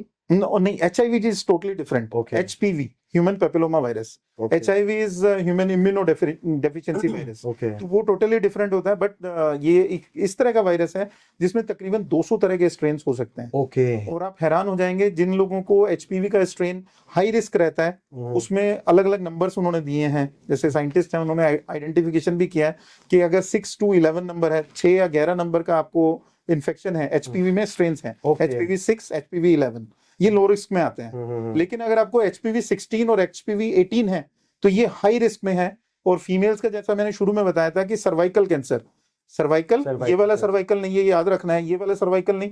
Female में अगर सर्वाइकल कैंसर की बात हो रही है तो हम लोग बात कर रहे हैं यूट्रस का माउथ, ओके उसको हम लोग बोलते हैं सर्विक्स। सर्विक्स मतलब यानी बच्चेदानी के मुंह का कैंसर। बहुत सारे लोगों को मालूम भी नहीं है, और बाद में जब मालूम पड़ता है कि ओह मेरे को तो ऐसा एक वाट निकल गया, छोटा वाट है, मैंने उसको कोटरी करा दिया। डॉक्टर के पास गए, आपने डॉक्टर के पास जैसे ही आप पहुंचते हैं डर्मेटोलॉजिस्ट के पास, उन्होंने एडवाइस करना है इसको निकाल दो। अब वाट को रिमूव कर दिया। वाट के लिए क्या नॉर्मल ट्रीटमेंट क्या रहता है? आप जैसा मैंने बताया, सबसे पहले केमिस्ट के पास जाएंगे। केमिस्ट के पास तो यार मेरे को ना कुछ निकल गया है इधर पोटी वाली जगह पे ना, मेरे को वहां पे कुछ हो गया। तो एनोजेनेटल वार्ड होता है बेसिकली। जेनेटल वार्ड जो है वो एनएच में भी हो सकता है, आपका पोटी वाली जगह, क्योंकि ट्रेवल हो जाता है, ये एरिया सारा तीनों कनेक्टेड है। वो एरिया के वजह से पहले जैसे ही हम केमिस्ट के पास गए, वो सिंपली एक, अरे सर ये ऑइंटमेंट आता है ये, बट आपने हाथ नहीं लगाना इसको ये इसमें कुछ दिया हुआ है, वो उसी से आपने लगा के, और ये वहीं पे सड़ जाएगा। मींस ये प्रॉब्लम ज्यादा फीमेल्स में आती है? Mails and females both, but females में बहुत ज्यादा है। ज्यादा होने का उसका रीजन यही है कि जो एरिया है वो पूरी तरह से एक्सपोज्ड हो जाता है, और जब एक बार एक्सपोज्ड हो जाता है तो वो इन्फेक्शन जो है एनस से भी ट्रेवल हो सकता है, genital to anus, anus to genitals too. Sir 70% तो बहुत बड़ा नंबर है, बहुत बड़ा बिग नंबर, बहुत बड़ा नंबर है। मेरे ख्याल से इतना अवेयर नहीं है, या तो फिर लोग अवेयर अभी हो रहे हैं, जिनको हो गया है उनको तो अवेयरनेस लेना ही पड़ेगा। अभी क्या है कि जैसा हमारे यहाँ तो हिंदू माइथोलॉजी में वो जन्म पत्री मिलाते हैं ना, जन्म पत्री। अभी यूएस में, कनाडा में जाओगे तो वहाँ DNA मैच करते हैं। अरे यार DNA टेस्ट निकालो भाई, इसका पता करो इधर क्या क्या हो रहा है, फैमिली में कौन कौन सा डिजीज है। जहां मालूम पड़ेगा कि अरे इसको तो HPV का वो ना होगा उनके तरफ से, ओके वो लोग प्लान्ड हैं, उन लोगों को मालूम है कि HPV का इन्फेक्शन हो सकता है तो आगे लाइफ थ्रेटनिंग भी हो सकता है, और अगर कैंसर जैसी डेवलपमेंट हो जाएगी किसी को तो आप समझते हैं कीमोथेरेपी और ये सब बाद में कितना झमेला है। एंड सर मैं एक बात और जानना चाहूंगा, ये किस एज ग्रुप में मींस ये जेंटल वॉर्ड्स हो सकता है? मींस जो अभी मैच्योर नहीं है, सेक्सुअली एक्सपोज्ड नहीं है, उन्हें भी हो सकता है? एक्चुअली जो एक्सपोज नहीं है उनमें भी चांसेस हो जाते हैं। वो कैसे? बट कई बार क्या होता है, हम ये जेनेटिकली भी ट्रांसफर होता है। ओके, ये जेनेटिकली भी हो सकता है। आपका जो फैमिली बैकग्राउंड फादर को है, दादा को है, तो मेरे को भी होने के चांसेस हैं। बट जैसा मैंने बताया रिसर्च चल रहा है, ब्लड से भी ये चांसेस है। जहां भी स्किन टू स्किन कांटेक्ट होगा वहां पे जाएगा। आपने कोई ऐसा पेशेंट था ऑलरेडी, सपोज मेल है फीमेल है, आप गए और आपने, बंदा कहता मेरा तो मेरा कोई फिजिकल कांटेक्ट हुआ ही नहीं, इंटीमेसी हुई नहीं, कहीं भी कोई फिजिकल रिलेशन एस्टेब्लिश नहीं हुआ, बट किस किया, किससे भी, वो उससे भी ट्रांसमिशन जा रहा है। ओके जहां भी आपका स्किन टू स्किन कांटेक्ट है उससे आपका ट्रांसमिशन हो गया अभी। बट ये एक चीज थोड़ा सा यहाँ पे एक समझने वाली भी है कि सभी तरह का जो HPV है, जैसा मैंने बताया 200 तरह का स्ट्रेन है, तो सभी रिस्क नहीं है। 16 और 18 टाइप का जो है उसका रिस्क सबसे ज्यादा है। So that is what I am asking, it's harmful और मींस ठीक ठाक है, चल जाएगा, चलेगा, काम चल जाएगा? तो काम नहीं होगा ना। HPV तो अभी है ना पूरी दुनिया में अभी सभी को। जो लोग भी थोड़ा सा फिजिकली एक बार भी इंटीमेशन जिसका हुआ है ना लाइफ में, उसको HPV हो गया है। HPV आपका भी टेस्ट कराएंगे तो पॉजिटिव, मेरा भी टेस्ट कराएंगे तो भी पॉजिटिव है, लेकिन स्ट्रेन कौन सा है ये जानना बहुत जरूरी है। 16, 18, 6 है, 11 है, कितना लो रिस्क है, कितना हाई रिस्क है। 40 के करीब स्ट्रेन ऐसे हैं आउट ऑफ 200, 40 के करीब ऐसे स्ट्रेन हैं जो हाई रिस्क है। ओके 40 के करीब यानी 200 में से 40 तरह के स्ट्रेन्स हैं जो हाई रिस्क हैं। हाई रिस्क का मतलब क्या है, आपको ओरल कैंसर भी हो सकता है बाद में, जेनिटल कैंसर भी हो सकता है। ओके नहीं, जो सपोज मैं किसी के साथ मेरी किसी के साथ फिजिकल इंटीमेसी हुई है जी, और वो सामने वाले बंदे को है ऐसा कुछ, तो वो मेरे में ट्रांसफर हो जाएगा? बिल्कुल, बट आपका इम्यून सिस्टम अगर वीक होगा तो वो उतनी जल्दी फ्लेयर अप होके मैनिफेस्टेशन डालेगा। मैनिफेस्टेशन का मतलब आपको सिम्टम तो फील होना चाहिए ना। आपको मालूम कैसे पड़ेगा इन्फेक्शन? सिम्टम वाट, जो जेनिटल वाट जहां से आपने शुरू किया था, वो आपको कहीं ना कहीं आपको लगेगा मेरे को मस्सा हो गया डॉक्टर, मेरे को यहाँ पे एक्स्ट्रा ग्रोथ हो गई है, मेरे को उंगली में एक्स्ट्रा ग्रोथ हो गई, देखने में लग रहा है उंगली में कहाँ से आ गया, कहाँ से आगे है भी वो ब्लड में चला गया, तो उसके बाद प्रेजेंटेशन कहीं भी हो सकती है, आपको जेनिटल में भी हो सकती है, आपको ओरल एरिया में यानी आपके मुंह के अंदर भी आपको इस तरह के वार्ड्स जो है आ सकते हैं। ओके सर, एलोपैथी में जेंटल वार्ड को कैसे ट्रीट करते हैं, और ये लेजर और एसिड ट्रीटमेंट में मीन्स यूज हो चुका है, इस बारे में थोड़ा बताइए। जैसे मैंने बताया ना, जहां भी ग्रोथ होगी, चाहे मेल्स को है चाहे फीमेल्स को है, जी ग्रोथ को सबसे पहली बात तो है, अगर वो जेनिटल एरिया में हम लोग छुपाएंगे, हम लोग बताते ही नहीं, जनरली बात नहीं करते मोस्टली हैं। जैसे जी बात जी ही नहीं करेंगे कि नहीं इसमें कुछ हमारे को कोई रिजल्ट नहीं मिल रहा है, हम्म, तो इसको बताने का भी कोई फायदा नहीं है, क्योंकि इसका तो ट्रीटमेंट गूगल किया, सबसे पहले गूगल चेक किया, गूगल करने के बाद मालूम पड़ा ओह इसका तो कोई रिजल्ट ही नहीं आता, ये ट्रीटमेंट में तो कुछ होता ही नहीं है, तो अब क्या करूं, अब क्या करूं, what should I do, will consult with the doctor. कहीं ना कहीं डॉक्टर के पास गए, उसने बोला कहते भाई एक काम कर, ये लगा ले, जो पार्ट है ज्यादा होगा तो मैं आपको लगा के दूंगा, वो उस पर्टिकुलर एरिया में कोई एसिड सैलिसिलिक या कोई भी इस तरह का जो ऑइंटमेंट रहता है वो दे दिया, वो थोड़ी देर के लिए आपको उधर से रिमूव हो गया, जल गया। लेकिन तो जैसे मतलब ना पेशेंट मोस्टली हाइड करते हैं, इन चीजों को हाइड नहीं करना चाहिए। मैं तो हमेशा ही अपने पेशेंट्स को एडवाइस करता हूँ कि जेनिटल से रिलेटेड आपको इनफेक्ट कुछ भी प्रॉब्लम हो, जैसे कई बार क्या है कि आप पी कर रहे हैं और उस टाइम पे आपको बर्निंग हो रही है, हमें लगता है कि सिंपली यूटीआई होगा, यूरिनरी ट्रैक्ट का इन्फेक्शन होगा, लेकिन अगर साथ में कोई बम्पी एरिया डेवलप हो रहा है तो उसको हम इग्नोर नहीं कर सकते हैं। कई बार क्या होता है कि कोई अल्सर बन गया छोटा सा, या आपको कोई ग्रोथ हो गई उस पर्टिकुलर एरिया में, तो उसको इग्नोर मत करिए, अपने डॉक्टर से, अच्छे डॉक्टर से कंसल्ट करिए, जो क्वालिफाइड डॉक्टर है उसी के पास जाएं, कोशिश करें केमिस्ट के पास प्लीज मत जाएं, क्योंकि केमिस्ट आपको केवल ऑइंटमेंट या इस तरह का कुछ सजेशन देंगे, लेकिन जो क्वालिफाइड स्पेशलिस्ट होगा, और आजकल तो चलो हमारे पास इतनी अवेयरनेस गूगल में भी है कि जो सेक्सुअली ट्रांसमिटेड डिजीज कंडीशन है उसके लिए अलग से इन्फेक्शन यूनिट्स भी हैं, इन्फेक्शंस के अलग से सेल बने हुए हैं हर हॉस्पिटल्स में, तो आप जाइए और अपना प्रॉपर एग्जामिन करवा के और उसके हिसाब से आप ट्रीटमेंट ले सकते हैं। सर, इससे जो परेशान पेशेंट्स हैं, लोग हैं, वो आपको मतलब किस एज में आके अप्रोच करते हैं या कब बताते हैं, ऐसा मैं कल का एक केस बताता हूँ। कल एक फीमेल थी और शी केम टू मी, और उसने मेरे को अपॉइंटमेंट कितने दिन से मांग रही थी, कम से कम 10 दिन हो गया, सर मैं आऊंगी, मैंने आना है, बट मैं बना नहीं पा रही हूँ। बट प्रॉब्लम कहाँ था, वो जो स्टोरी थी वो क्रिएट नहीं कर पा रही थी।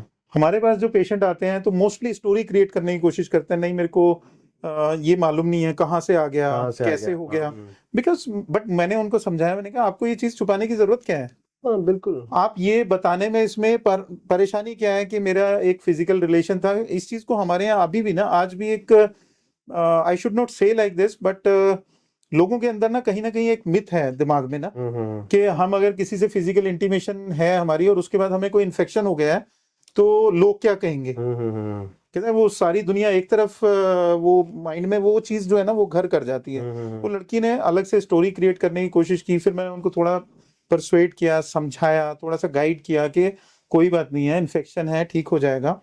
उनको जेनिटल वार्ड का भी इशू है, साथ साथ यानी एचपीवी भी पॉजिटिव है, और जब उन्होंने रिपोर्ट दिखाई उनका एचएसवी भी पॉजिटिव है। एचएसवी आप नेक्स्ट और एक आप कह लो कि डिफरेंट टाइप की डिजीज कंडीशन है, बट उसमें वो भी पॉजिटिव था। ये और रिलेट करती है एचपीवी से? एचपीवी और एचएसवी तकरीबन mostly common sexually transmitted infections हैं, तो जिसमें एक होता है तो दूसरा भी आ जाता है, तो मोस्टली कॉमन हो जाता है। तो इस तरह के केसेस आते हैं, पेशेंट छुपाते हैं, बट जैसे उसने छुपाया उसके बावजूद हमने उनको काफी, तकरीबन हमें 2 घंटे लगे साइकोलॉजिकली उसको बैलेंस करने के लिए। She started crying while telling me the exact truth कि नहीं डॉक्टर ऐसा नहीं हुआ था, ये था एक्चुअल में, मैंने पहले आपको गलत बताया था, मैंने आपको फोन पे भी गलत बताया था, एक्चुअल में मैंने ये इन्फॉर्मेशन मैं चाह रही थी कि, जब मैंने पूछा कि आपके पास टेस्ट रिपोर्ट है बट उस पर नाम क्यों नहीं है, टेस्ट रिपोर्ट भी उतना ही काट के लेके आए। जनरली लोग छुपाते हैं कि मैंने कहा ये किसका टेस्ट रिपोर्ट लेके आए हो आप, मुझे कैसे मालूम पड़ेगा कि किसका टेस्ट हुआ है, तो एटलीस्ट आपका है तो आपका उसमें नाम होना चाहिए ना। कहते सर अगर आपको फिर मेरा गवर्नमेंट जॉब है तो उसमें कहीं आप बता देंगे तो मेरा जॉब चला जाएगा। मैंने किसने बोला आपको, एसटीडी में कोई भी इन्फेक्शन अगर आपको जॉब के बाद में हो गया या जॉब के दौरान हो गया, आपका जॉब क्यों जाएगा, वो तो उसका कोई रिलेशन ही नहीं है। सही बात है। But even then patients are fussy, डरते हैं लोग, बताते हुए डरते हैं, स्पेशली फीमेल्स, मेल्स भी एक मेल्स कतराते हैं ऐसा बताते हुए कि मेरे पेनिस के ऊपर एक छोटा एक बम्प डेवलप हो गया, दाना हो गया है, उसमें दाना हो गया, और जब वो इंटरकोर्स कर रहा है और उसको पेनिट्रेशन के टाइम पे उसको पेनिस से ब्लीड हो रहा है। अब पेनिस एवरी टाइम आपका ब्लीड कर रहा है तो जो फीमेल पार्टनर है वो भी तो घबरा जाएगी, ऑब्वियसली। है ना। तो जी। इस चीज को बताने में क्या प्रॉब्लम है? अपने डॉक्टर के साथ जब तक आप डिस्कस नहीं करेंगे इस तरह की चीजें, तब तक ये चीजें, उसका ट्रीटमेंट भी हम लोग कैसे कर सकते हैं। तो उनको जैसा मैंने बताया कि इस तरह के पेशेंट जो है वो इस एज ग्रुप में स्पेशली, जैसा ही फिजिकल इंटीमेसी का जो एज है, जैसा हम लोग इंडिया में तो उसको 17-18 समझते हैं, बट यूएस कनाडा में इसको 12-13 साल से जैसा ही पीरियड शुरू हो गया हाँ, तो वो आप एलिजिबल हो, वहां पे 13-14 साल के एज में ये सब चीजें शुरू हो जाती हैं। राइट। तो यहाँ अभी सब चीजें हिडन हैं। सोसाइटी का हमारा सोशल स्टिग्मा, बहुत अलग अलग तरह के स्टिग्मास हैं, अलग अलग तरह की कम्युनिटीज हैं जहाँ पे कुछ बाउंडेशंस हैं, कुछ फैमिली बाउंडेशंस हैं, बहुत सारी चीजें हैं। बिकॉज अगर पेरेंट्स ओपन माइंडेड नहीं है तो उसमें बच्चे शेयर भी नहीं करेंगे, बिल्कुल अपने फ्रेंड सर्कल में शेयर कर लेंगे, फिर इधर उधर से छोटे मोटे किसी वैद्य दवा खाना या वहाँ इधर उधर धक्के खाएंगे, पहुंचेंगे गलत जगह से दवाई लेने के बाद। जब मैंने उसको पूछा कि आप दवा कहाँ से ले रहे हो, मेडिसिन कहाँ से ले रहे हो, आप हैरान हो जाएंगे सुन के। शी टोल्ड मी कि मैंने यूट्यूब से कहीं से किसी डॉक्टर को बोलते हुए सुना था और उसने मेरे को एक दवा का नाम उसमें बताया था, तो मैंने वो मार्केट से परचेज किया और मैं पिछले 3 साल से वही दवा खा रही हूँ। And that is very wrong. That is wrong, absolutely wrong, because जो आपको सिम्टम्स ही नहीं है, कहते मुझे फायदा नहीं मिल रहा है, मेरे तो अल्सर्स बढ़ते जा रहे हैं, मेरा पूरा एरिया जो है वो उसमें अल्सर्स बढ़ गए, तो वो तो बढ़ने ही है, बट नेचुरल है। अब उसका जो मेल पार्टनर था एक्चुअल में उसने उससे कैरी किया। ओके। वो मेल पार्टनर का भी उसके पास रिपोर्ट था। जब मैंने उसको परसुएट किया, थोड़ा डिटेल में बात की, तो उसने बाद में रोते रोते वो रिपोर्ट भी मेरे को दिखा दिया कि ये मेरे पार्टनर से मेरे को आया है, बट मेरा उससे मैरिज करने का मन नहीं है, बट अब मुझे कोई अच्छा लड़का नहीं मिलेगा तो उसी से मेरे को मैरिज करनी पड़ेगी। अब देखिए, आप समझने की कोशिश करिए, कितना अजीब सी बात है ना। एक इन्फेक्शन कैरी करने की वजह से आपको ऐसा लग रहा है, अगर वो इन्फेक्शन ठीक ही हो जाता मैक्सिमम 2 साल में, वो किसी भी तरह का कोई भी इन्फेक्शन है, अगर सही तरीके से मेडिसिन ली जाए, एचपीवी वायरस वहीं का वहीं रहेगा, मैनिफेस्टेशंस तो खत्म हो सकते थे। तो क्या इस केस में आप किसी और से शादी नहीं कर सकते? कर सकते हो, आपका डिपेंड करता है आपने वो ट्रीटमेंट ठीक से लिया होता। नहीं, विदाउट ट्रीटमेंट अगर आप शादी करेंगे उसको भी आप हो पॉजिटिव कर देंगे। राइट। जैसे एचआईवी पॉजिटिव से आप मैरिज करें तो एचआईवी आपसे ट्रांसफर भी हो जाएगा ना। राइट। तो ये skin to skin contact, blood to blood contact, transmission तो जाएगा ही। बिल्कुल। और एचपीवी में से और क्या क्या कॉम्प्लिकेशंस होती हैं, और ये बॉडी के और किन किन ऑर्गन्स को हार्म कर सकता है या हार्म होते हैं इससे? मोस्टली देखिए, जैसे मैंने शुरू में बताया कि जो भी जेनिटल वार्ट वाले केसेस हैं, एचपीवी की प्रेजेंटेशन, क्योंकि 200 टाइप्स के स्ट्रेन्स हैं, आपको कौन सा स्ट्रेन आपको हो रहा है, जिसमें हाई रिस्क में मैंने बताया 16 और 18 जो है वो हाई रिस्क में रहता है, तो फीमेल्स में सर्वाइकल कैंसर के चांसेस जो है उससे बढ़ जाते हैं। ऐसे ही ओरल कैंसर, कई बार यही एचपीवी वायरस जो है वो आपको ओरल मतलब माउथ के अंदर आपके एक्स्ट्रा ग्रोथ हो गया और आपने डॉक्टर के पास आप गए तो उसने लगाने के लिए आपको जेल दे दिया कि छोटा सा मेरे को ये वाट हो गया अंदर, गाल के अंदर हो गया, यानी आपको बक्कल म्यूकोसा में आपको ये डेवलपमेंट हुआ, आपने मेडिसिन लगाया और मेडिसिन लगाने से वो आपको रिलीफ हो गया, लेकिन वो परमानेंट सॉल्यूशन नहीं है। किसी भी पार्ट में ये वाट हो सकता है, स्किन के किसी भी पार्ट में हो सकता है। आपने मोस्टली लोगों को गर्दन के आसपास देखे होंगे कुछ मस्से बन जाते हैं, बन जाते हैं मोटे मोटे से, ग्रोथ हो रही है, कईयों को ऐसा, कहीं यहाँ से निकल जाता है, माथे पे निकल जाता है। सेलिब्रिटीज हैं उसको होता है ना कि जी निकला हुआ, इसका कुछ नहीं कर सकते हैं। बिल्कुल। मैंने 2 बार इसको लेजर से कराया, बट लेजर से कराने के बाद भी ये ठीक नहीं हुआ। तो वहां उस तरह के केसेस में होम्योपैथिक मेडिसिन जो है वो पूरी तरह से इफेक्टिव है। नहीं, ये तो बहुत इंपॉर्टेंट चीज है सर, जिससे काफी मैं मेरे दर्शकों को भी बताना चाहूंगा, ये जो मस्से वाला जो केसेस है मैंने काफी खुद ने भी देखे हैं, सो वो तो डेफिनेटली डॉक्टर से कांटेक्ट करना चाहिए। और होम्योपैथी में आप कांटेक्ट करेंगे तो आप हर तरह के केमिकल से बचते हैं। First thing, very very important, जब तक आप ये नहीं सोचेंगे कि मुझे इसे जड़ से ठीक करना है, आप होम्योपैथी के बिना इसको जड़ से ठीक कर ही नहीं सकते। मैं श्योर शॉट हूँ 100%, बिकॉज हमारे पास हजारों नहीं लाखों के हिसाब से केसेस हैं। पिछले 23-24 साल में हमारी जो सबसे ज्यादा प्रैक्टिस है वो इसी तरह के केसेस में है सर, ये जहाँ पे ठीक ही नहीं हो रहे हैं, मस्से ठीक ही नहीं हो रहे हैं। जी, ये तो बहुत इंपॉर्टेंट इंफॉर्मेशन थी मेरे दर्शकों के लिए। ये मस्से वाली प्रॉब्लम जो कि काफी हद तक देखी जाती है, सो डॉक्टर सिंगल से कांटेक्ट करें। मैं डिटेल्स डॉक्टर की आपको स्क्रीन पर शेयर कर दूंगा। सो सर, मैं वार्ड्स के बारे में आगे की बात कर रहा था। How effective is homeopathy in treating warts of different types, और क्या होम्योपैथी मेडिसिन से एचपीवी इन्फेक्शन को ठीक किया जा सकता है? देखिए, जैसा मैंने शुरू में अभी भी बताया, अभी भी पिछले क्वेश्चन में भी बताया कि जो एचपीवी है, वायरस वहीं का वहीं रहेगा। मैनिफेस्टेशंस को ठीक किया जा सकता है। मैनिफेस्टेशंस मींस जो आपको सिम्टम्स हैं, उसके वजह से क्या परेशानी हो रही है, वाट हो गया, तो वाट को रिमूव करने के लिए, वाट जैसे आपने पूछा टाइप्स ऑफ वाट्स, कई तरह के टाइप्स हैं। अगर हम मोटा मोटी बात करके देखें तो हमारे पास सोल्स में, पैरों के तलवे में अगर वाट हो जाए तो उसको प्लेंटर वाट बोल देते हैं। अगर कोई फ्लैट एरिया है, जरा सा आपको फ्लैट है, तो उसको फ्लैट वाट बोल देते हैं। कई जगह आपने देखा होगा, कहीं गर्दन पे निकल गया तो उसको पिडंकुलेटेड, यानी उसके कुछ 2-3 ऐसे इकट्ठा फ्लावर जैसा आपको लगेगा। हाँ। देखने में जैसा ये फ्लावर है, तो ऐसा ऐसा कुछ ग्रोथ दिखाई देगा आपको। तो अगर ऐसा कुछ ग्रोथ है तो उसको फिलीफॉर्म टाइप ऑफ वाट या कोलीफ्लावर टाइप ऑफ वाट, इस तरह के वाट्स जो है बोल देते हैं। और होम्योपैथी में एंटीसाइकोटिक मेडिसिन हैं, मार्क करिए मेरे words, okay. Antipsychotic medicine, antipsychotic psychotic medicine. तो एंटीसाइकोटिक मेडिसिन से इसके जो जड़ है उसको हमेशा के लिए खत्म किया जा सकता है। एक बार ठीक हो गया इन्फेक्शन, आपको मुड़ के दोबारा उसकी प्रेजेंटेशन आएगी नहीं, आपको दोबारा मुड़ के वाट नहीं होगा, लाइफ टाइम कभी वाट नहीं एचपीवी होगा। आपका डोरमेंट हो जाएगा। Can you imagine? एचपीवी आपका डोरमेंट हो जाएगा, आपको वो इन्फेक्शन जो है वो बार बार आपको जो उसकी मैनिफेस्टेशंस आ रहे थे वो खत्म हो जाएंगे, कंप्लीटली खत्म हो जाएंगे। आप उस समस्या से, उस प्रॉब्लम हमेशा से के लिए निजात पा पा सकते हैं, सकते हैं। ये तो बहुत पूरी तरह से आप फ्री हो सकते हैं। जी, ओके ओके। एंड सर, हमारी बॉडी और इम्यून सिस्टम कैसे भी डिसाइड होता है सर इसका, अपना वॉट्स का? देखिए, जैसा इम्यून सिस्टम है, immune system is just like हमारा बॉडी का डिफेंस मैकेनिज्म, ऐसा मोटा मोटा समझने की कोशिश करें। और ये लोगों को हेल्प कैसे करता है इस इन्फेक्शन से बचने के लिए, या मतलब कैसे इन सब चीजों से निजात पाई जा सकते हैं? जैसे अगला अगर हम आपके वाले सवाल पे प्रॉपरली बात करें तो इम्यून सिस्टम ही है हमारा जो कल्प्रिट है, मेजर इफेक्ट करता है इम्यून सिस्टम पर? इम्यून सिस्टम के ऊपर ही मेजर इफेक्ट है इसका। मतलब वो कम या ज्यादा होता है? ज्यादा तो नहीं, खैर कम ही होगा, इम्यून वीक ही सिस्टम होगा, वीक हो गया वीक ही तो होगा। आपको इन्फेक्शन जल्दी कैच करेगा और उसका जो स्ट्रॉन्गर स्ट्रेन है वो आपको अटैक करेगा। ऑब्वियसली तब फिर आपकी बॉडी जो है और भी कई बीमारियों को इनविटेशन देगी। यस, आप हमारी बॉडी देखिए, हमारी बॉडी में भगवान ने जो सिस्टम डिजाइन किया था, जिस तरह से बनाया था, वो इसलिए बनाया था कि हमारा जो डिफेंस मैकेनिज्म बहुत सारी चीजों से खुद ही फाइट कर लेगा। बट अगर इन्फेक्शन बहुत बड़े लेवल का है तो उसको फाइट करने के लिए आपको कुछ ना कुछ हेल्प चाहिए, जो कि होम्योपैथिक मेडिसिन के तौर पे हम लोग हेल्प करते हैं। और पेशेंट्स, अब तो नंबर ऑफ एग्जांपल्स ही बहुत हैं। हमारे क्लिनिक के गूगल रिव्यूज आप निकाल के देखेंगे तो एचपीवी के तकरीबन आपको 15-20 तो आपको रिव्यूज ही मिल जाएंगे पिछले एक साल के। सर, मेरा अगला सवाल था, एलोपैथी ट्रीटमेंट के बाद लोग आपके पास क्यों आ रहे हैं, एंड एलोपैथी में इसके क्या ट्रीटमेंट्स हैं जी, और एलोपैथी ट्रीटमेंट के बाद ये चीज कितनी खराब या बिगड़ जाती है, बिगड़ चुकी है जी, जब लोग आपके पास आ रहे हैं?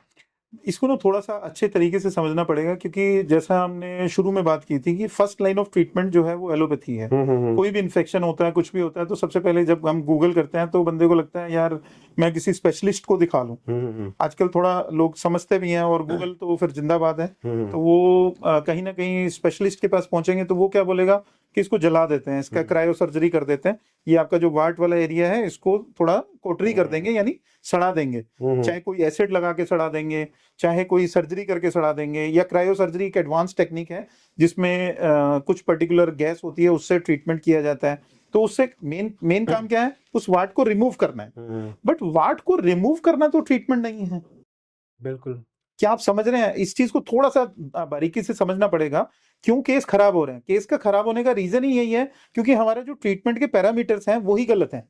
हम ये सोच रहे हैं कि जो एक्सटर्नल ग्रोथ है, अब मैं इस पौधे को यहां से काट दूं तो क्या ये पौधा बढ़ेगा? नहीं बढ़ेगा, बिल्कुल बढ़ेगा ना। बिल्कुल बढ़ेगा। इतना सा कॉमन सेंस नहीं समझ रहे हैं लोग कि वाट केवल एक एक्स्ट्रा ग्रोथ है। अगर हम ऊपर से काट देंगे या ऊपर से इसको रिमूव कर देंगे तब भी ये बढ़ जाएगा बाद में, तो जड़ तो हमारी खत्म ही नहीं हुई, तो केस तो दोबारा से बढ़ जाता है। जैसे ही पेशेंट को हमने कोटरी कर दी, उसके बाद 4-6 महीने बाद पेशेंट कहता है मेरे को तो पहले एक वाट था डॉक्टर साहब, जब मैंने सर्जरी कराई उसके बाद मेरे को 6-7 जगह पे वाट हो गए, अब मेरे वाट जो है मल्टीपल हो गए। अब वाट से हम कहाँ पहुंच गए? मल्टीपल वाट्स में आ गए। मींस कन्वेंशनल ट्रीटमेंट में आपकी ये समस्या, आपकी ये खाली नहीं बीमारी हो रही, और बिगड़ रही है। बिगड़ रही है। मैंने इसको यहाँ से काट दिया, इसके 6 ब्रांचेस और निकल गए। अब वो 6 ब्रांचेस और निकल गए, यानी जो हमारा एक नॉर्मल वाट था, जिसको मैंने शुरू में बताया था कि एक नॉर्मल वाट फ्लैट वाट था, या आपको एक छोटा सा प्लेंटर वाट था, या किसी और पर्टिकुलर एरिया में नॉर्मल वाट था, लेकिन अभी वो गोभी जैसा हो गया, यानी फिलीफॉर्म वाट बन गया, यानी उसके मल्टीपल ओपनिंग्स हो गए। उसमें से ऐसा ऐसा ऐसा करके उसकी प्रेजेंटेशन होगी। अगर मैं ऐसा डिजाइन करूँ ना, तो ऐसा करके लोगों को बम्प्स बने हुए हैं। कहाँ पर? पोटी वाली जगह में। पोटी वाली जगह में मीन्स वो सोच के बिगड़ देखिए, चुका है पूरा। पेनिस के ऊपर बना हुआ है। ओके। अगर ये पेनिस के ऊपर होगा, ऐसा एक ग्रोथ होगा, और इसके जो मार्जिन्स हैं वो सेंटीमीटर्स में होंगे। आप सोच के देखिए कि 1-1.5 सेंटीमीटर का अगर पेनिस के ऊपर कहीं इन्फेक्शन हो जाए और आपको ये इस तरह का वार्ड पूरा डेवलप्ड हो, क्या वो जिस टाइम पे इंटीमेसी होगी या फिजिकल रिलेशन डेवलप होगा, क्या वो ब्लीडिंग नहीं होगा? ब्लीडिंग होगा, बट नेचुरल है। तो जो ब्लीडिंग के टाइम पे, इंटरकोर्स के टाइम पे पेन होगा, जो फीमेल पार्टनर है वो भी सफर करेगी, प्लस वो इन्फेक्शन कैरी हो जाएगा, नेक्स्ट जनरेशन तक कैरी हो सकता है। तो इसको सही तरीके से ट्रीट करने का तरीका यही है कि जब ट्रीटमेंट किया जाए, जैसा मैंने बात की थी एंटी साइकोटिक मेडिसिन, होम्योपैथी में आज इस तरह की दवाइयां अवेलेबल हैं जिससे इसको जड़ से खत्म भी किया जा सकता है और नेक्स्ट जनरेशन में ट्रांसफर होने से रोका जा सकता है। लेकिन मैं यहाँ एक बात ऐड कर दूं अपने व्यूवर्स के लिए कि इस टॉपिक के ऊपर अभी बहुत सारी रिसर्च चल रही है और किसी भी चीज को बिना डॉक्टर की सलाह के, कोई भी मेडिसिन, चाहे वो होम्योपैथी है, एलोपैथी है, आयुर्वेदा है, कोई हर्बल मेडिसिन है, कोई भी मेडिसिन से रिलेटेड कुछ भी आपने लेना है, कोशिश करें अपने डॉक्टर की सलाह लिए बगैर प्लीज ना करें। यूट्यूब में इस तरह के डॉक्टर्स, बहुत सारे डॉक्टर्स जो हैं उभर के आ गए हैं, जिन्होंने कोई भी पर्टिकुलर मेडिसिन को हाथ में पकड़ के बोल दिया ये दवा इसके लिए, और उसके व्यू कितने हैं? 22,000। तो आपको लगेगा कि ये बंदे के 22,000 व्यू हैं तो ये सच बोल रहे हैं। एक्चुअल में ऐसा नहीं है। आप सच को सच समझिए, लेकिन सही तरीका है समझने का वो ये कि आपको अपनी दवाइयां जब भी कभी लेनी है, specially for the private parts, आपको डॉक्टर की सलाह से लेनी चाहिए। बिल्कुल बिल्कुल। इसमें क्या बीमारी, क्या प्रॉब्लम है, मेरे को समझ नहीं आता। डॉक्टर को फीस देने में आपका क्या जा रहा है? दिक्कत क्या है? आप केमिस्ट के पास ही क्यों पहुंच रहे हैं कि मेरे को यार ये वाट हो गया, इसकी दवा देना यार जरा। आप 2 पैसे बचाने के चक्कर में खुद को अपनी और लाइफ सफर खराब कर रहे हैं। यस यस, बिल्कुल क्योंकि डॉक्टर। मल्टीपल हो गए तो आपके पास ओपनिंग देखिए ना कितनी ज्यादा हो जी जाएंगी। जी जी। और जिनको मल्टीपल वार्ड्स होता है ना युवराज, हम्म, आप सोच भी नहीं सकते कि उनकी लाइफ कितनी हेल जैसी होती है। अगर ये पोटी वाली जगह पे ये मल्टीपल वार्ड्स डेवलप हो जाए ना, तो पेशेंट का स्टूल तो छोड़ो, बैठना उठना भी मुश्किल हो जाता है। और कई बार ये ब्लीडिंग जैसा पाइल्स होता है ना, उस तरह से मिलते जुलते सिम्टम्स होते हैं, तो कई बार डायग्नोसिस भी नहीं हो पाता। वो पेशेंट हमें आके बताता है मेरे को पाइल्स हो गई हैं, हमने चेक किया तो पता लगा है उसको तो वाट्स हैं और ये बिगड़ चुका है। और बिगड़ चुका है। अब वो यही सोच रहा है कि मेरे को पाइल्स हैं, और डॉक्टर ने उसको एग्जामिन ही नहीं किया। तो examination of that particular part is very very important. Don't take it very lightly, take it very seriously. And homeopathy में इसका पूरी तरीके से ट्रीटमेंट अवेलेबल है। We are giving antipsychotic medicine to these type of patients to cure this disease right from the root itself. Right.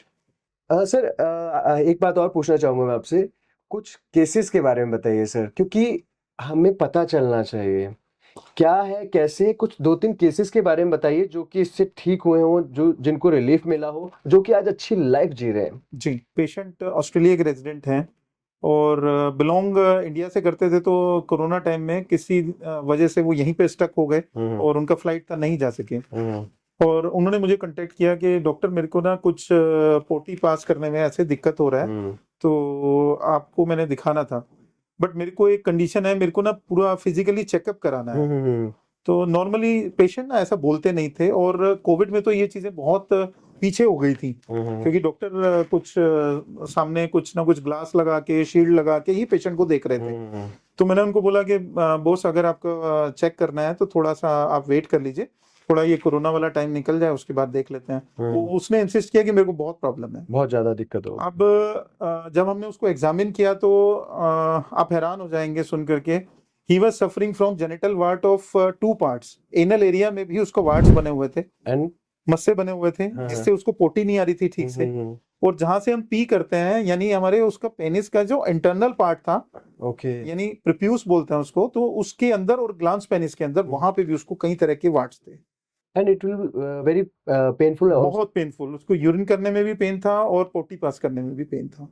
अब मैंने जब history थोड़ा डिटेल लिया तो मालूम पड़ा कि ये जो वार्ड्स हैं, ये तो मेरे को डॉक्टर साहब 6-8 महीने से हैं। ओके। मैंने कहा उससे पहले कोई ट्रीटमेंट किया था? हाँ, मैंने 2-3 वार्ड हुए थे मेरे को पोटी वाली जगह पे, तो मैंने एसिड सैलिसिलेट करके कोई क्रीम आती है, फिर मैंने वो लगाई थी, और बाद में डॉक्टर ने बोला था कि इन्फेक्शन है थोड़ा सा, तो आप इसमें ये फला क्रीम, उन्होंने मोमेटाजोन करके एक और क्रीम था, वो नाम मुझे बता दिए, यानी स्टेरॉइड बेस उसमें क्रीम्स, ऑइंटमेंट्स, यही उनको ऑस्ट्रेलिया में ट्रीटमेंट दिया गया। ओके सर, इसकी कोई स्टेज भी है कि नहीं बस अब नहीं हो सकता कुछ, ऐसा कुछ तो नहीं? हाँ नहीं, हमारे पास तो हर स्टेज पे आ रहे हैं पेशेंट। नहीं कोई हम ऐसी तो स्टेज भी है कि नहीं अब कुछ नहीं हो फर्स्ट सकता? स्टेज, सेकंड स्टेज और थर्ड स्टेज जहाँ पे पेशेंट का जो पर्टिकुलर पार्ट है, एनल एरिया है या पिनाइल एरिया है या फीमेल्स में है उनका वेजाइनल एरिया है, वहां गल गया, वहां अल्सर ही हो गया उसकी हाँ। वजह से। तो यानी एक चीज नहीं होती, दो चीजें साथ साथ होती हैं। हाँ। अल्सर हो गया तो जो अब नेक्स्ट डिजीज के बारे में बात कर रहे थे, हर्पीज, वो भी आ herpes। जाती है, क्योंकि एक इन्फेक्शन दूसरे इन्फेक्शन को कैरी करता है। बॉडी प्रोन हो जाएगी ना, एक बिल्कुल। इन्फेक्शन अगर आपको पहले से है तो दूसरा इन्फेक्शन जल्दी कैच हो जाएगा। तो वो पेशेंट को हमने ट्रीटमेंट शुरू किया होम्योपैथी से, एंड वो तो मेरे पीछे पड़ गया। जैसा 4 दिन बाद 5 दिन बाद, डॉक्टर ये कब आराम आएगा, डॉक्टर ये कब ठीक होंगे, डॉक्टर ये कब ठीक होंगे। अभी होते होते वो 2 महीने निकल गए, उसको कोई ज्यादा रिलीफ फील नहीं हो रहा था उसको पर्सनली, ओके। क्योंकि हमने उसको देखा नहीं। हमने उसको 2-2.5 महीने के बाद दोबारा से एक बार विजिट के लिए पर्सनली बुलाया, तब तक हम मेडिसिन देते रहे। Okay okay. क्लिनिक में आए, मेडिसिन लेके चले गए। तो उसके बाद जब बुलाया तो चेक किया तो 50%, उनको मैंने फोटो खींच के जब दिखाया तो ही वॉज टोटली एस्टोनिश्ड कि डॉक्टर ये तो 50% से भी ज्यादा ठीक हो गए हैं। ओके। तो साइज कम हो रहा है, तो डॉक्टर अब मैं मेडिसिन बिल्कुल नहीं बंद करूंगा। बीच में उसने गैप कर दिया था मेडिसिन में, तो उसको लगा कि भाई चलो ठीक ही हो जाएंगे, तो अब आराम तो मिल ही गया है, पोटी वाली जगह से भी अब कोई दर्द नहीं है, यूरिन करते वक्त भी कोई दर्द नहीं है। सिम्टम्स तो पहले हफ्ते में ही उसको रिलैक्स होने शुरू हो गए। बट उसका केस जो है वो तकरीबन हमने 6-8 महीने उसको ट्रीटमेंट दिया। 8 महीने में तकरीबन पूरी तरह से ठीक हो गया, जड़ से खत्म हो गया। और उसके रिव्यूज हमने, पेशेंट ने, उसने खुद अपने हाथ, मतलब हैंड राइटिंग में ना, उसने मुझे लिख के भी दिया, क्योंकि उस टाइम पे ट्रेंड था, इस तरह की चीजें नहीं चल रही थी। लोग गूगल पे आ गए थे तब तक ना, इंडिया में तो ट्रेंड उसी के बाद शुरू हुआ है कि वीडियो कॉलिंग पे भी पेशेंट देखे जा सकते हैं। हाँ, तो बाद में वो ऑस्ट्रेलिया मूव हो गया, अभी वहां से भी हमारे साथ कांटेक्ट में है। पिछले 4 साल से हम लोग रेगुलरली उसको बात कर रहे हैं कि कोई रिलैप्स तो नहीं है, there is no relapse at all. तो इस तरह के केसेस में जहां मैंने बताया antipsychotic medicine, homeopathic antipsychotic medicine, हमने उनको बाद में भी 1-2 बार रिपीट भी किया, उनको बताया कि इसको मंथ में केवल 1 बार लेना है आपको। अगर ये मंथ में आप ले लोगे पूरे 12 महीने तक, यानी 12 डोजेज आपने महीने की, 1 डोज के हिसाब से आपने पूरे 12 महीने लगातार लिया, आपको जड़ ही खत्म हो गई। अभी वो patient totally hello and hearty है, उनका मैरिज भी हो गया और वेल सेटल्ड है, now is living a normal life. और ऐसे ही और भी केसेस हैं। अगर हम कोंडाइलोमाटा स्पेशली फॉर फीमेल्स में बात करके देखो, सर्वाइकल कैंसर, जैसा मैंने शुरू में टच की थी बात के, सर्वाइकल एरिया जो बच्चेदानी का मुंह है, यूट्रस का जो मुंह है, उसके ऊपर एक लेडी को बहुत बड़ा एक कोलीफ्लावर टाइप का पूरा बड़ा वाट था। ओके। एंड इनिशियली उसका एग्जामिन करने में हमें बड़ा इशू आया, because she was a girl of only 18-19 years. बहुत पेन भी होता होगा ना सर? बहुत पेनफुल, बिकॉज जब भी पीरियड्स आते हैं आपको देखिए, वो वैसे बीइंग अ भी डॉक्टर मेरा काम तो है, मैं तो हो सकता है शायद इतना ओपनली बात कर रहा हूँ, हो सकता है बहुत सारे लोगों को लग रहा होगा कि डॉक्टर ऐसे बात कर रहे हैं, बट ये चीजें जाननी और डिस्कशन करना जरूरी है। बिकॉज जब फीमेल्स को अब पीरियड्स हो रहा है, हर महीने उनको पीरियड्स आ रहे हैं, पीरियड्स में उन्होंने कहीं ना कहीं कुछ ना कुछ यूज करते हैं हम लोग, पैड वगैरह जो फीमेल्स यूज करते हैं, उसको रखने के बाद उसको पेन हो रहा था। ओके। आप सोचिए एक फीमेल्स के लिए कितनी बड़ी एक प्रॉब्लम है कि आप बैठ रहे हैं और आप बैठ नहीं पा रहे हैं। तो सिटिंग भी उसके लिए एक वर्स्ट पोजीशन थी। और जिस टाइम पे उन्होंने कांटेक्ट किया वो इसी प्रॉब्लम के लिए कि बिटिया हमारी बैठ नहीं पा रही है, डॉक्टर क्या दिक्कत आ गई है। एंड देखिए उसको ये पीछे से हेरेडिटरी ट्रांसफर हुआ, बिकॉज उसको हमने चेक किया और उसकी मदर ने भी हमें बताया कि उसको इस तरह का कोई ऐसा फिजिकल रिलेशन कहीं भी नहीं रहा है। हमने विश्वास किया और उसके हिसाब से उसका ट्रीटमेंट शुरू किया। ओके। धीरे धीरे ट्रीटमेंट के बाद से साइज जो है वो वापस से नॉर्मल होना शुरू हो गया। जैसे ही मतलब हमने जब उनको एग्जामिन किया दोबारा तकरीबन 1 महीने के विजिट के बाद, तो तकरीबन 30% वो वाट जो है वो रिड्यूस होना शुरू हो गया था, एब्जॉर्ब होना शुरू हो गया था। मेडिसिन से किसी भी चीज को, एक्स्ट्रा ग्रोथ को एब्जॉर्ब करना इतना आसान नहीं है। जी बिल्कुल सही। काटना किसी चीज का इलाज भी नहीं है, यानी हमें काटना भी नहीं है, हमें उसको निकालना भी नहीं है। हम ऐसा भी नहीं कर सकते उसको जड़ से पकड़ के निकाल दें। ये कोई प्लांट नहीं है जो मिट्टी में लगा है तो हमने निकाल दिया, तो जड़ तो वहीं पर रह जाएगी उसकी। तो हमने उसको धीरे धीरे जैसे जैसे ट्रीट किया, और टोटल 6 से 8 महीने के अंदर, जैसा मैंने शुरू में बताया था कि तकरीबन हर केस में 6 से 8 महीने में जड़ भी खत्म हो जाती है, मोस्टली पूरी तरह से वो ड्राई हो गया वो एरिया, और धीरे धीरे करके वो वाट जो है वो हमेशा के लिए अबोलिश हो गया। आज उसको, उस बिटिया को किसी तरह की कोई प्रॉब्लम नहीं, नॉर्मल जिंदगी जी, नॉर्मल लाइफ। मतलब थोड़ा टाइम लगेगा लेकिन आप इस समस्या से, इस प्रॉब्लम से जड़ से निजात पा सकते हैं। जी, ये बिल्कुल सही, बिल्कुल सही। जी सर ये थी एक बहुत ही इम्पोर्टेंट, मैं कहता हूँ आज के जीवन में, आज के यूथ और आज की जनरेशन के लिए, जो कि कतराते हैं बात करने से इस बारे में। इवन शायद मैं भी कतराऊँगी क्योंकि हमें उतनी नॉलेज नहीं है, जी हम उतना अवेयर नहीं हैं, जी हम उतना खुल के बात नहीं कर पाते हैं। हम्म हमें बात करनी चाहिए इस बारे में, और इन सारी प्रॉब्लम्स को, इन सब बीमारियों को खुद से दूर रखने के लिए, खुद से दूर करने के लिए आप कांटेक्ट कर सकते हैं, जिसका कि परमानेंट 100% इलाज है डॉक्टर सिंघल के पास। सो इनकी कांटेक्ट डिटेल्स मैं आपको नीचे स्क्रीन पर दे दूंगा। सर अगली बात करते हैं हम हार्पिस के बारे में। इससे पहले मैं एक बात और टच करूंगा, अपने व्यूअर्स के लिए कर रहा हूँ कि होम्योपैथी जैसा बात की ना, हमारे क्लिनिक में आने की भी जरूरत नहीं है बॉस। अपने नियर बाई में अच्छा क्लासिकल होम्योपैथिक डॉक्टर ढूंढिए। हमारा क्लिनिक अकेला पूरी दुनिया में नहीं, सभी को ठीक नहीं कर सकते हम लोग, क्योंकि इंडिया में जो प्रैक्टिशनर हैं तकरीबन होम्योपैथिक प्रैक्टिशनर 2.5 लाख हैं। अब 2.5 लाख लोग, यानी आपको, अगर आप मैंगलोर में हैं तो मैंगलोर में आप कॉन्टेक्ट करिए, बिल्कुल बिल्कुल। आप कन्याकुमारी में बैठे हैं तो अपने नियर बाई डॉक्टर में कॉन्टेक्ट करिए, जहां मुंबई में है तो मुंबई में हजारों डॉक्टर बैठे हैं, जी लेकिन जी जी। उसमें से क्लासिकल होम्योपैथिक डॉक्टर को सर्च करिए जिसका एक्सपीरियंस अच्छा हो।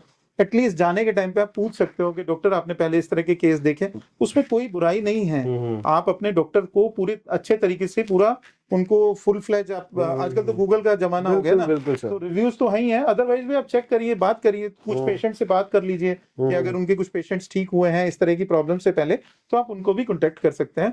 हमारे क्लिनिक का तो नंबर हम देंगे ही, देंगे definitely। देंगे, बिल्कुल बिल्कुल।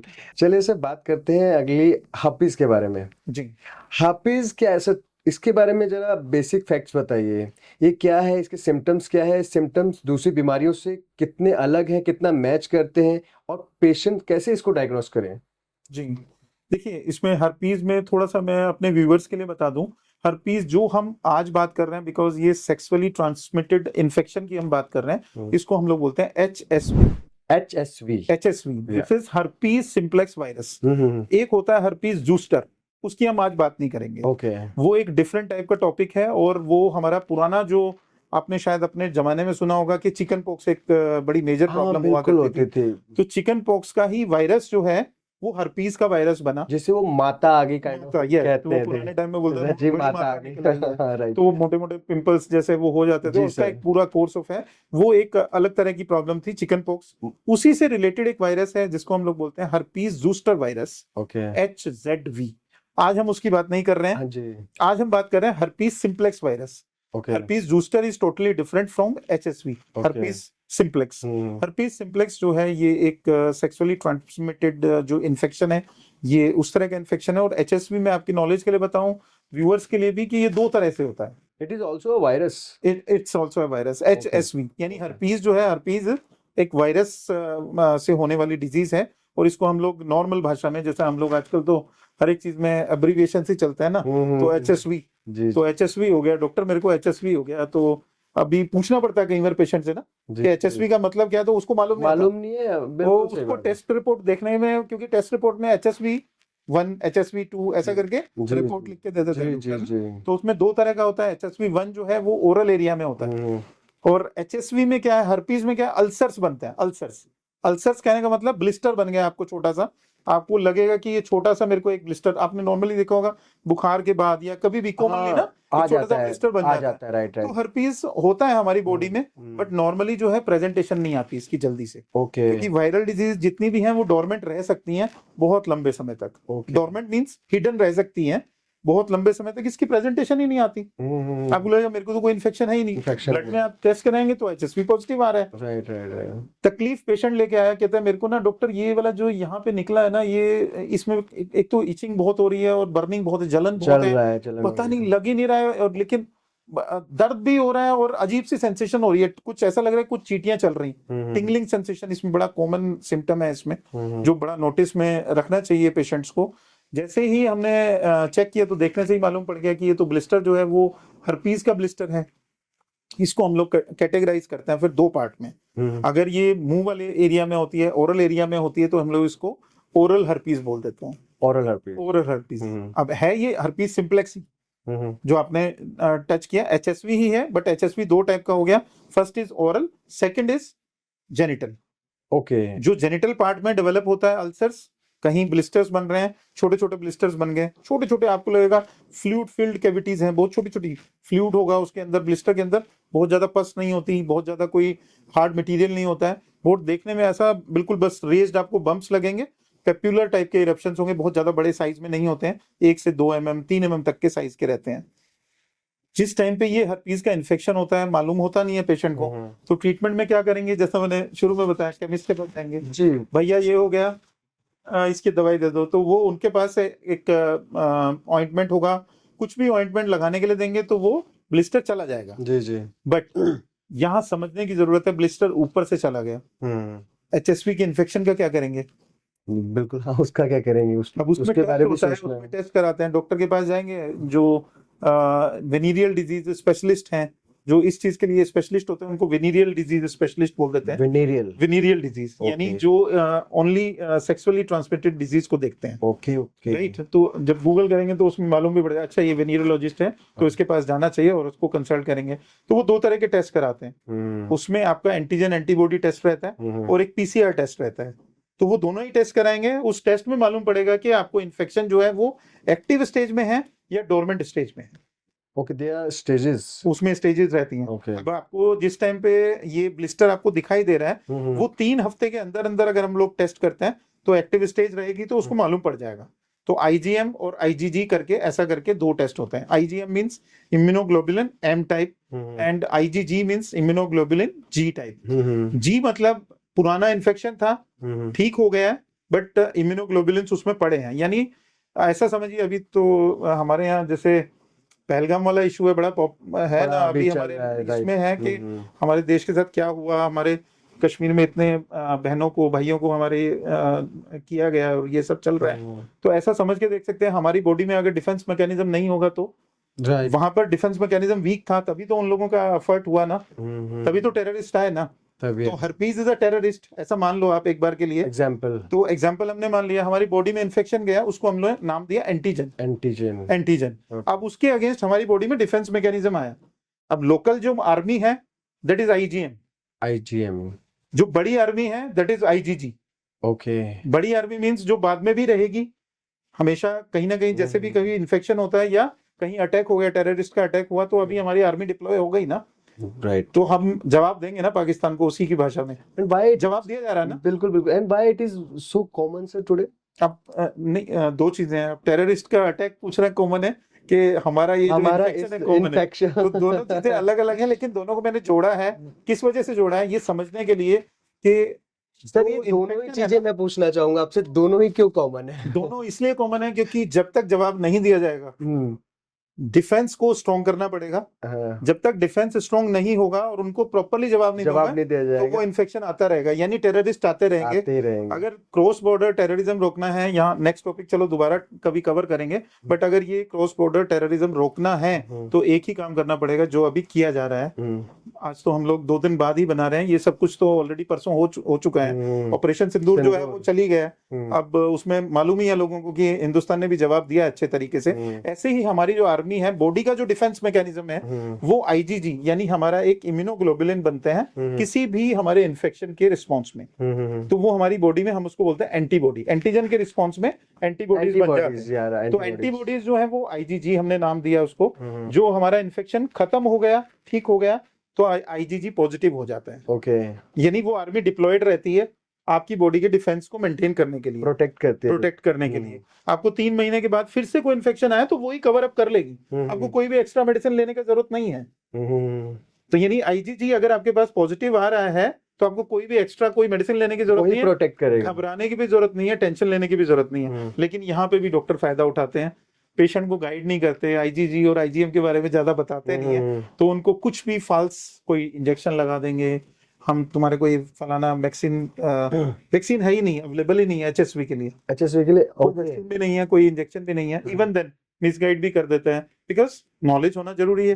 अगर नॉलेज नहीं होगी तो हम नहीं रोक सकते ना टेररिस्ट को। बिल्कुल सही, है बिल्कुल ना, सही, हमारे पास वेपन्स ही नहीं है, तो वेपन्स का नॉलेज होना बहुत जरूरी सही है, ज्ञान होना बहुत बहुत जरूरी जरूरी है। तो ये सही ज्ञान यही है कि जैसे जैसे IgM का जो लेवल है, जब हम मेडिसिन देते हैं होम्योपैथी में, IgM का लेवल जो है कंट्रोल में आता है, और उसी हिसाब से जो करंट इन्फेक्शन है वो कंट्रोल में आ सकता है और पूरी तरह से जड़ से ठीक हो सकता है। और इसका अगर टाइमली प्रिकॉशंस या ट्रीटमेंट ना लिया जाए तो इसके क्या कॉम्प्लिकेशंस हो सकते हैं? इसके कॉम्प्लिकेशन बहुत खतरनाक हैं अगर प्रॉपरली अल्सर्स को ट्रीट ना किया जाए। ब्लिस्टर जो है बाद में अल्सर्स बन जाएंगे और कैंसर का सबसे बड़ा कारण भी बन सकते हैं। ओके। जेनिटल पार्ट में जितनी भी तरह के कैंसर्स डेवलप Okay. होते हैं उसमें हर्पीज का और जो हमने पहले डिस्कस किया एचपीवी का, ये दो वायरस का सबसे ज्यादा बड़ा रोल है, HSV and HPV. Okay okay. जी तो इस डिजीज का कन्वेंशनल सिस्टम में कोई इफेक्टिव सॉल्यूशन है? नहीं, कोई ट्रीटमेंट में इसमें कोई ट्रीटमेंट है ही नहीं। आजकल अगर आप काफी गूगल भी करेंगे तो एचएसवी के लिए कोई ट्रीटमेंट अवेलेबल ही नहीं है,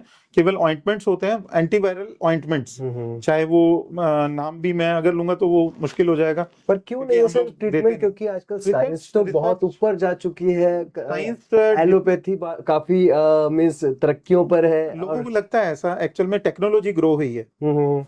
आप एमआरआई की मशीन को आप तरक्की नहीं कह सकते हैं। डायबिटीज तो कभी खत्म नहीं हुई, थायराइड तो घर से खत्म नहीं हुआ, हर घर में है।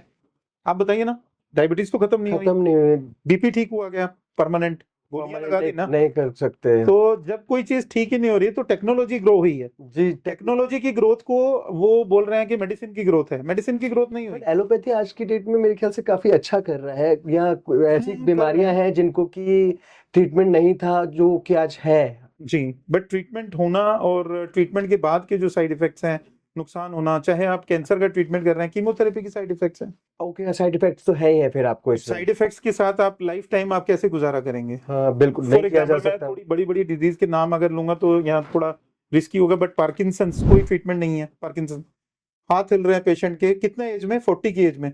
जो पार्किंसन 80 में होता था वो अभी 40 में है। ओके। यानी इसके लिए हमें बहुत एक वाइड रिसर्च की जरूरत है कि क्यों इस तरह की बीमारियां जो हैं वो नॉन कम्युनिकेबल बीमारियां हैं। अब पार्किंसन तो एक दूसरे से नहीं होता ना किसी को। पर जिनका की होम्योपैथी में ट्रीटमेंट है। बहुत सारी मेडिसिन हैं। ओके। हर्पीज की जैसे हम बात कर रहे हैं, बहुत तरह की मेडिसिन हमारे पास अवेलेबल है होम्योपैथी में। ऐसे ही मायस्थीनिया ग्रेविस या बड़ी बड़ी कोई भी बीमारी है, उनके ट्रीटमेंट पॉसिबल हैं। क्या इस डिजीज के कुछ फर्दर कॉम्प्लिकेशंस भी होते हैं? जी, तो जैसा हम बात कर रहे थे ना कि किस किस तरह की और बीमारियां हैं जो इसकी वजह से हो सकती हैं, तो उसमें जैसा मैंने बताया कि कैंसर है, कई प्रकार के कैंसर हैं जो इन्फेक्शंस आने के बाद ही डेवलप होते हैं। और ये ऑन गोइंग रिसर्च आप कह सकते हो अभी भी चल रही है। और चाहे यूएस है, कनाडा है, ऑस्ट्रेलिया, न्यूजीलैंड, कोई भी डेवलप्ड कंट्रीज भी हैं, वो भी अभी अंडर रिसर्च ही है ये सारे programs, specially for such type of sexually transmitted infections. तो सर क्या होम्योपैथी सिर्फ हार्पिस के सिम्टम्स को ही क्योर करती है, या ये फिर बीमारी और हार्पिस वायरस को एलिमिनेट ही कर देती है बिल्कुल? नहीं, ऐसा थोड़ा सा समझना यहाँ पे जरूरी है। जैसा मैंने बताया कि इन्फेक्शन एक बार पॉजिटिव आ गया आपका एचएसवी तो जल्दी से नेगेटिव नहीं होगा, लेकिन जो वैल्यूज हैं, जो एक तरीके से जो एक्सप्रेशंस हैं, जब हमारा ब्लिस्टर ही खत्म हो गया तो यानी इन्फेक्शन कम हो गया। तो हम इसमें आईजीजी और आईजीएम के लेवल को चेक करके जो ट्रीटमेंट का जो कंपास है उसके अकॉर्डिंग हम चल सकते हैं, और पेशेंट को पूरी तरीके से क्योर करने में समय लग सकता है।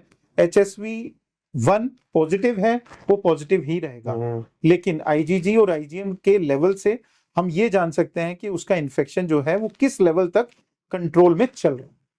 सर हार्पिस के आउटब्रेक लोगों के ट्रीटमेंट के दौरान और ट्रीटमेंट के बाद भी होते हैं, क्या होम्योपैथी में इन आउटब्रेक को मतलब रोका जा सकता है?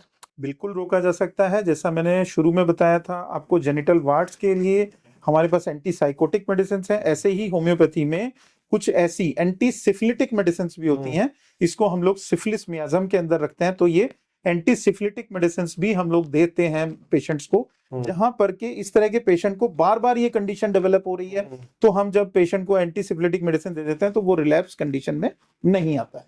क्या अनसेफ फिजिकल कांटेक्ट के अलावा भी कोई और फैक्टर्स हैं जिससे ये बीमारी हो सकती है? क्या जो लोग नशा करते हैं या यूज शेयर करते हैं और उनसे भी ये बीमारी हो सकती है क्या किसी को? देखिए, जैसे जो सिरिंजेस शेयर ही कर लिया, जैसे आपने मैंने बताया था कि ये इन्फेक्शन कहाँ से आ रहा है, हमारे को स्किन टू स्किन कांटेक्ट या ब्लड टू ब्लड कांटेक्ट, यानी जब आपने सिरिंज ही शेयर कर लिया तो उसमें आपका स्किन कांटेक्ट तो है ही है, साथ में आपका ब्लड का कांटेक्ट भी हो गया, तो उससे तो डेफिनेटली ट्रेवल होगा। और शुरुआत में मैंने बताया फिजिकल इंटीमेसी से सबसे ज्यादा ये ट्रेवल होता है। और किसी पर्टिकुलर, सपोज कहीं हम इन्फेक्शन वाला कोई पेशेंट है वो वेस्टर्न टॉयलेट में गया, यूज किया, हम्म, और वेस्टर्न टॉयलेट यूज करने के बाद उसने उसको क्लीन अच्छे से नहीं किया, जहां टॉयलेट पे कहीं उसका कोई डिस्चार्ज लगा रह गया, और उस डिस्चार्ज में नॉर्मली जैसा हम लोग फीमेल्स में ना क्या कराते हैं, पेप्समियर टेस्ट कराते हैं। ये बड़ा कॉमन टेस्ट है जिसको हम लोग फीमेल्स को रिकमेंड भी करती हैं, जो गायनेकोलॉजिस्ट होती हैं वो हमेशा रिकमेंड करती हैं कि आप 6 महीने के बाद, साल भर के बाद अपना पेप्समियर रिपीट करा लिया करो। उसमें क्या होता है, जो डिस्चार्जेस होते हैं हमारी एरिया के, जेनिटल एरिया के, उस डिस्चार्ज में भी कोई इन्फेक्शन रह सकता है, और वो अगर उस पर्टिकुलर वेस्टर्न टॉयलेट के ऊपर, पोर्ट के ऊपर लगा रह गया और कोई और बंदा बिना साफ किए वहां पे चला गया, वहां से भी इन्फेक्शन कैरी हो जाता है। ब्लड कांटेक्ट आपका होता है, जैसे मेरा कट है आपके कट है, तो बिल्कुल, उससे भी आपको हो सकता उसमें है। हो सकता है, प्लस किसिंग से हो सकता है। किसिंग से भी हो सकता किसिंग से एचएसवी सबसे जल्दी ट्रांसफर होता है। है, पर वो कैसे सर? मेथड तो वही है, फिजिकल कांटेक्ट तो वहीं से आ रहा है क्योंकि ना। उससे तो आपका ब्लड कहीं से भी कहीं। फिजिकल कांटेक्ट है, skin to skin contact, okay, skin to skin contact से भी ये ट्रांसफर होता है। मतलब मैं ऐसा अगर नहीं आपका, है ब्लड से ट्रांसफर होगा तो उससे जाएगा, आप मेरा हाथ पकड़ेंगे तो नहीं होगा। हाथ से नहीं होगा, बट आप किस कर रहे हैं तो उसमें आपका स्किन टू स्किन कांटेक्ट आपका बन रहा है, और आपका जो एक तरीके से पेनिट्रेशन है, वो आपके डिस्चार्जेस जो है, वो अगर कहीं कोई भी एक्टिव लीजन होगा तो उसमें से वो डिस्चार्ज निकल के ट्रांसफर हो सकता है। Okay sir. किसी के मुंह में ब्लिस्टर है, हमें कैसे मालूम पड़ेगा? राइट, बंदे को लगता है मेरे तो मुंह में छाला हुआ है, हमें वो हमें नॉर्मली लगता कैसे है ना पता कि चलेगा? नॉर्मली छाला हुआ है। नॉर्मल छाला है। तो नॉर्मल छाले में और देखने में ब्लिस्टर में आपको कोई ज्यादा डिफरेंस नहीं लगता है, प्लस हम लोग टेस्ट नहीं कराते हैं, हाँ, हम इग्नोर करते हैं ऐसे छोटे इग्नोर छोटे करते हैं ना, चीजों हम को। लोगों को ये लगता है ये तो नॉर्मल सा है। नॉर्मल सा है, हो जाएगा अपने डॉक्टर ने आप। बोला था ग्लिसरीन का गरारे कर लो, आप ना हम्म, ग्लिसरीन लगा लो, उसी से ठीक हो जाएगा। नॉर्मली लोग ऐसा बोल देते हैं। ऐसे ही करते हैं। नहीं, जी। हम यूजुअली सर नॉर्मल रोज की आमचर्या के जीवन में हम इन सब चीजों को नहीं ध्यान देते हैं, हम नेग्लेक्ट कर देते हैं, इग्नोर कर देते हैं, चल ठीक है हो जाएगा, बट वो चीजें मेरे ख्याल से बहुत हार्मफुल है। ये बिल्कुल मुझे आज जानने को मिला सर। एंड सर अगला, बिना long term antiviral medicine use किए हुए होम्योपैथी से कैसे आप इस केस को ट्रीट करने में आपको हेल्प मिलती है, या कैसे हेल्प करते हैं आप? हम लोग देखिए, जैसा मैंने बताया ना, इसमें एंटी सिफिलिटिक कुछ मेडिसिन रहती हैं। जैसा हमने इन्फेक्शन को ट्रीट करना है, सबसे पहले तो जो मैनिफेस्टेशंस हैं, जो सामने दिखाई दे रहा है उसको ट्रीट करना है। अब उसमें ब्लिस्टर हो सकते हैं, जो पेनफुल ब्लिस्टर बनता है पहले उसको ठीक करना है। जब एक्टिव डिजीज कम हो जाती है उसके बाद हमने उसको एंटी सिफिलिटिक मेडिसिन यानी लॉन्ग टर्म इस तरह की मेडिसिन दी जाती है जिससे आपका इम्यून सिस्टम थोड़ा सा स्ट्रांग हो जाए, आपका रेसिस्टेंस पावर बढ़े, आपका जो आईजीएम लेवल्स हैं, आईजीजी लेवल्स हैं, इम्यूनोग्लोबुलिन्स के लेवल बढ़ जाते हैं। जैसे जैसे लेवल बढ़ता है तो हमें मालूम पड़ता है कि patient is getting better, and this is the only way out to cure this disease thoroughly. Okay, sir ये हाफिज से बॉडी के कुछ और भी पार्ट्स मींस डैमेज होते हैं, ऑर्गन डैमेज होते हैं, जैसे मेरे को मतलब बहुत थकावट हो रही है, या मतलब बिल्कुल मन बिल्कुल बेचैन हो बिल्कुल रहा बिल्कुल, है, इसमें या एंजाइटी जैसे सिम्टम्स भी, एंजाइटी हो रही है। एंजाइटी बहुत कॉमन है इस तरह के पेशेंट्स में, और भी कई तरह की चीजें कॉमन हो जाती हैं। जब हम हर्पीज के इन्फेक्शन को ट्रीट करते हैं, एक तरीके से हम बोलते हैं कि हमें इन्फेक्शन को ट्रीट नहीं करना, हमें पेशेंट को ठीक करना है। ओके, डिफरेंस जो शुरू में आपने टच किया था, एलोपैथी और होम्योपैथी। हाँ, एलोपैथी में हम लोग बात किया था कि हम लोग केवल उस पर्टिकुलर पार्ट को या उस पर्टिकुलर डिजीज एरिया को हम देख रहे हैं, लेकिन होम्योपैथी में हम लोग we are treating the patient as a whole. Okay, तो हम लोगों ने साइकोलॉजिकल बैलेंस भी करना है। पेशेंट अगर साइकोलॉजिकली परेशान है और उसको ये चीज श्योर हो जाए कि नहीं मेरे को शायद एचएसवी की वजह से कहीं कुछ और मेजर ना हो जाए, ऐसा डर बैठ जाता है ना, तो जो रजिस्टर्ड फियर होता है उसको भी ठीक करना पड़ता है।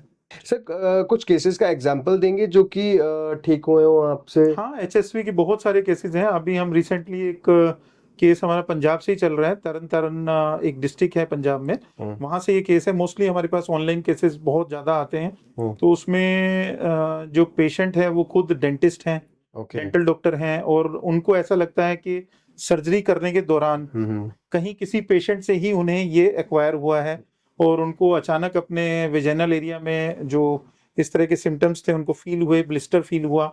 तो उन्होंने जब टेस्ट कराया तो HSV1 और HSV2 दोनों पॉजिटिव आए, और HSV2 was very strongly positive. तो अल्टीमेटली जैसा मैंने आपको बताया कि पेशेंट ना कहीं पैनिक स्टेट में जरूर होते हैं, तो तरन तारण में लोकल में नहीं दिखाया उन्होंने।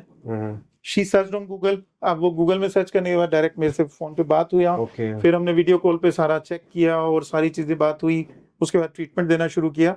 अभी HSV के जो लेवल्स थे वो डाउन आ रहे हैं, यानी जो लेवल्स थे, यानी जो वैल्यूज थी IgG और IgM में, वो वैल्यूज जो है वो पहले से डाउन आ रहे हैं, यानी पहले से पेशेंट इज गेटिंग बेटर, और प्लस उनके जो ब्लिस्टर्स थे वो तकरीबन 70% ठीक हो चुके हैं। पेशेंट ने अपना रिव्यू भी डाला है, हालांकि मैंने उनको मना किया था, बट शी सेड कि नहीं सर, मैं तो खुद डॉक्टर हूँ, तो मेरे को अपना रिव्यू लिखना चाहिए। तो उन्होंने एज अ डेंटल डॉक्टर वहाँ पे रिव्यू भी अपना गूगल Okay. रिव्यूज में पब्लिश किया है।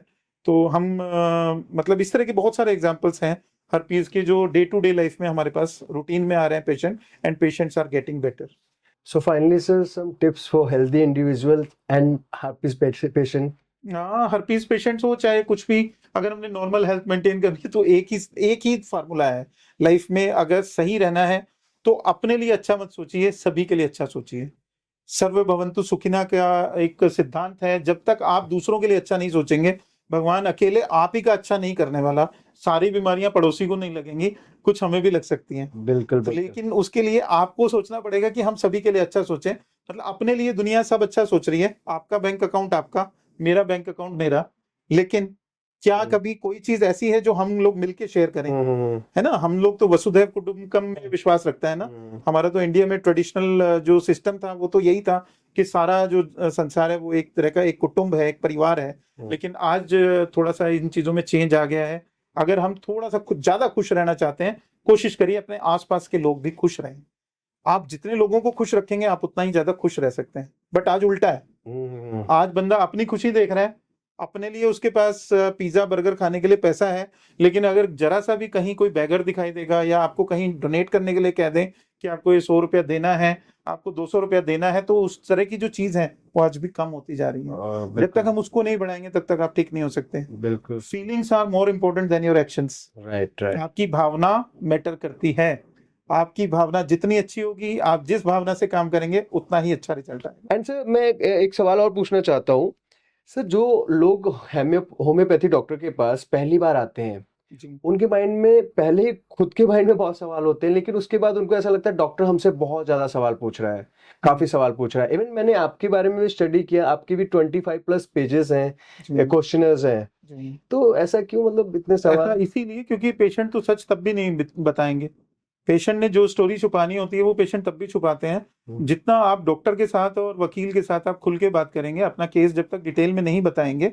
फॉर एग्जाम्पल, मैं इसको एक छोटे से एग्जाम्पल से क्लियर कर देता हूँ, जो मैंने अभी आपको रिसेंटली दिया। कि जैसा कोई फीमेल है, उसने अपने इन्फेक्शन के बारे में मुझे सच नहीं बताया, मुझे कैसे मालूम पड़ेगा कि उसकी इंटेंसिटी इस वजह से ज्यादा है। लेकिन आप जान के बड़ा हैरान हो जाएंगे कि अगर आप छुपा रहे हैं अपनी डिजीज को और डॉक्टर को ये मालूम पड़ता है, जब हम लंबा फॉर्म भरवाता है ना, उसमें बहुत सारे क्वेश्चंस दिए होते हैं, उस क्वेश्चन से ही हमारी असेसमेंट होती है कि पेशेंट की साइकी कैसी है, उसकी साइकी में क्या चल रहा है, क्या चल रहा है, वो असेसमेंट हम उन क्वेश्चन से ही कर लेते हैं। वो क्वेश्चंस बहुत इंपॉर्टेंट हैं।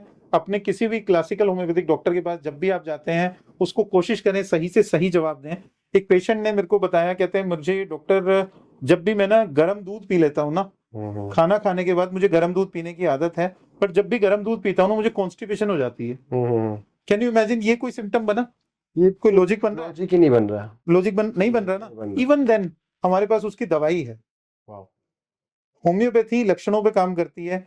हमने पेशेंट को एक मेडिसिन होती है, मैं नाम नहीं बताऊंगा, बट वो स्पेशली फिश के एक सिक्रीशन से बनती है।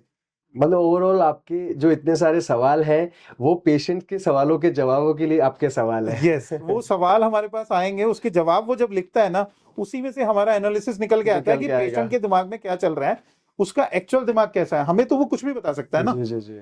कुछ भी अपने बारे में, हर कोई अपने बारे में अच्छा प्रेजेंट करने की कोशिश करता है। नहीं नहीं डॉक्टर, मैं तो बिल्कुल अच्छा हूँ, प्योर हूँ, सब कुछ अच्छा है, सब कुछ बढ़िया है, लेकिन वहां बीच में कुछ ऐसा लिख दिया उसने, और उससे मालूम पड़ता है। ऐसा ही एडवोकेट्स भी करते हैं, जब जिस टाइम पे अगर आप कभी कोर्ट में कभी गए हो तो वो आपका क्रॉस क्वेश्चनिंग करते हैं। बिल्कुल क्रॉस क्वेश्चनिंग तो क्रॉस एग्जामिनेशन और क्रॉस क्वेश्चनिंग ऐसा ही होम्योपैथी में भी होता है। एक बल्कि कहावत भी है कि डॉक्टर और वकील से कभी कुछ छुपाना नहीं वो चाहिए। इसीलिए है। उनको सब सच तो बताना वो सच चाहिए, बताएंगे तभी हम उनको पूरी हेल्प कर तभी पाएंगे। आप हेल्प कर पाएंगे और उनकी चीजों को आप क्योर कर जी। पाएंगे।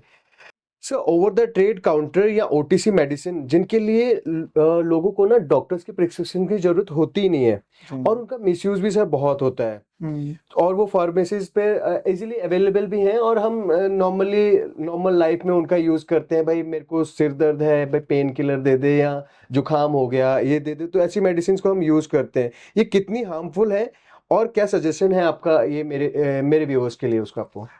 देखिए, बहुत लंबा सवाल है और इसको समझना बहुत डिटेल में तो जरूरी है ही है। जैसे लोग एक्चुअली सर वो हार्मफुल होते हैं, बिल्कुल ये harmful मेरी है, भी आपसे बिल्कुल मेरा harmful ये है। सवाल आप है। जैसे मैंने शुरू में बताया ना, 21 दिन से ज्यादा कोई भी काम करेंगे तो वो आपको हैबिट बट हम जनरली तो यूज टू हो गए ना भाई, मेरे को सिर दर्द हुआ भाई, मैं वो क्या मैं पैरासिटामोल ले लें। नहीं वो क्या कहते हैं उसको, काफी सारी दवाई, हाँ, जा बेटा वो लेके ला दे, कुछ मेरे ला दें। को फीवर हुआ, जा बेटा मेरे को मैं आपको पैरासिटामोल और ला अच्छे दे। तरीके से बताता हूँ इसको। जी। अब हमारे यहाँ गांव में क्या सिस्टम है, वहां पे दवाइयों के नाम भी नहीं पता, हम्म तो वो क्या करते हैं, उन्होंने नाम रखे हुए हैं हर दवा के ना, हम्म। कहते हैं मेरे को हरे पत्ते वाली गोली ला हरे दे, पत्ते वाली गोली ला दे, जी मेरे को बिल्कुल। नीले पत्ते वाली गोली ला दे। जी तो वो जी। जैसा बीमारी उसके हिसाब से उन्होंने डिजाइन रख रखे हैं, और वो उसी के हिसाब से कलर कॉम्बिनेशन से बस वो दवाइयां खाते रहते हैं। लेकिन आपको जान के बड़ी हैरानी होगी, मैं डॉक्टर सरीन है, डॉक्टर शिव सरीन, हमारे हिंदुस्तान के जाने माने गैस्ट्रो एंटेरोलॉजिस्ट हैं, लीवर स्पेशलिस्ट हैं, हिपेटोलॉजिस्ट हैं, और इंस्टीट्यूट ऑफ बिलियरी साइंसेज के डायरेक्टर भी रहे हैं, दिल्ली में रहते हैं। उनके किसी पॉडकास्ट में मैंने सुना था, उन्होंने बताया था कि जो इस तरह के पैरासीटामोल से होने वाले जो लीवर टॉक्सिसिटी है, वो हमारे हिंदुस्तान में 60% है।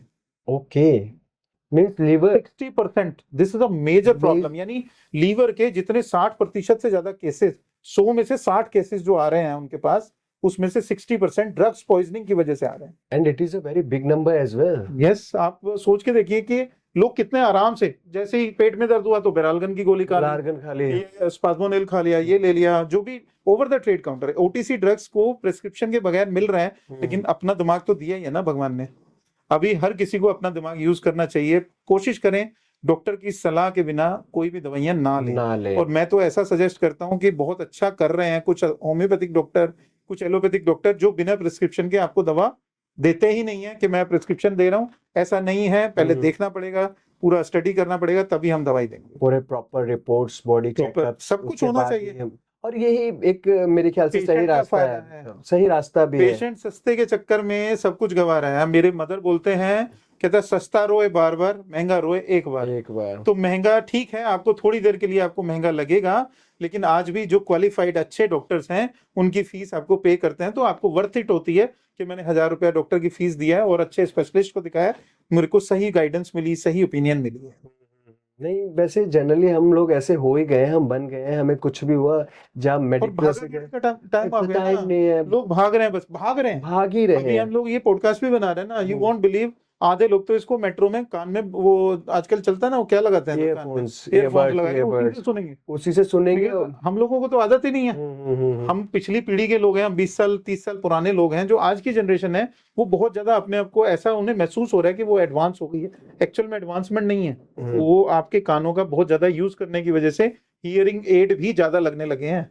हैरान हो जाएंगे आप। ये नया सब्जेक्ट है, बाद में इस पे जरूर दोबारा बात करेंगे। एंड गाइस, ये सबसे इम्पोर्टेंट चीज है हमारे आज के जीवन में।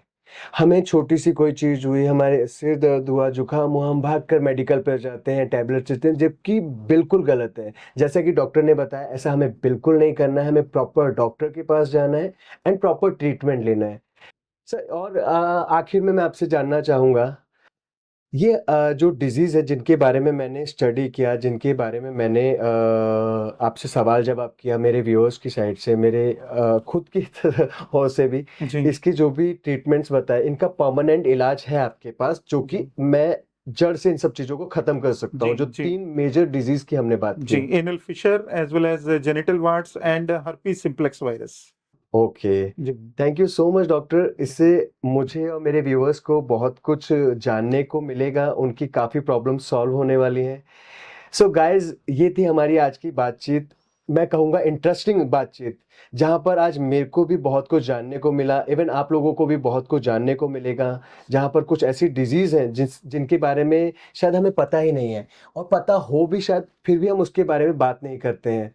सो हमें उसके बारे में खुल के बातचीत करनी है और उन बीमारियों का समाधान जड़ से करना है। उसके लिए आपको कांटेक्ट करना है डॉक्टर सिंघल से। इनकी कांटेक्ट डिटेल मैं आपको नीचे स्क्रीन पर दे दूंगा, जो कि आपको स्क्रीन पर मिल जाएगी। जाने से पहले डॉक्टर, मैं आपका आखिरी मैसेज जानना चाहूँगा मेरी ऑडियंस के लिए। क्या आखिरी मैसेज देना चाहेंगे आप? मैंने जैसे बताया, मेरा एक ही मैसेज हमेशा हर पेशेंट को रहता है कि जितना आप खुद खुश रह सकते हैं वो तो रखना ही है अपने आप को खुश, लेकिन सभी को खुश रखिए। सर्वे भवन्तु सुखिनः। आप दूसरे के सुख में अपना सुख ढूंढिए। जब दूसरे लोग, जो आसपास के अपने सभी लोग हैं, फ्रेंड्स, फैमिली, रिलेटिव, जैसे जैसे सब लोग खुश रहते हैं तो आप बहुत तरह की बीमारियों से बच जाते हैं। पहले फैमिली इंटरेक्शंस ज्यादा होते थे तो उतने ही लोग ज्यादा खुश थे, स्वस्थ थे।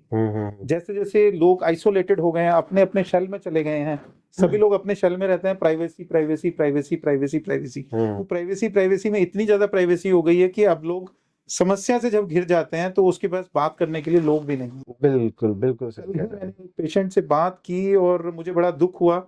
उनका एक ही बेटा है, वो ऑस्ट्रेलिया में सेटल है, बिटिया है वो कैलिफोर्निया में सेटल्ड है, हस्बैंड जो है वो किसी काम से दूसरे कंट्री में गए हुए हैं, वाइफ जो है वो घर में अकेली है।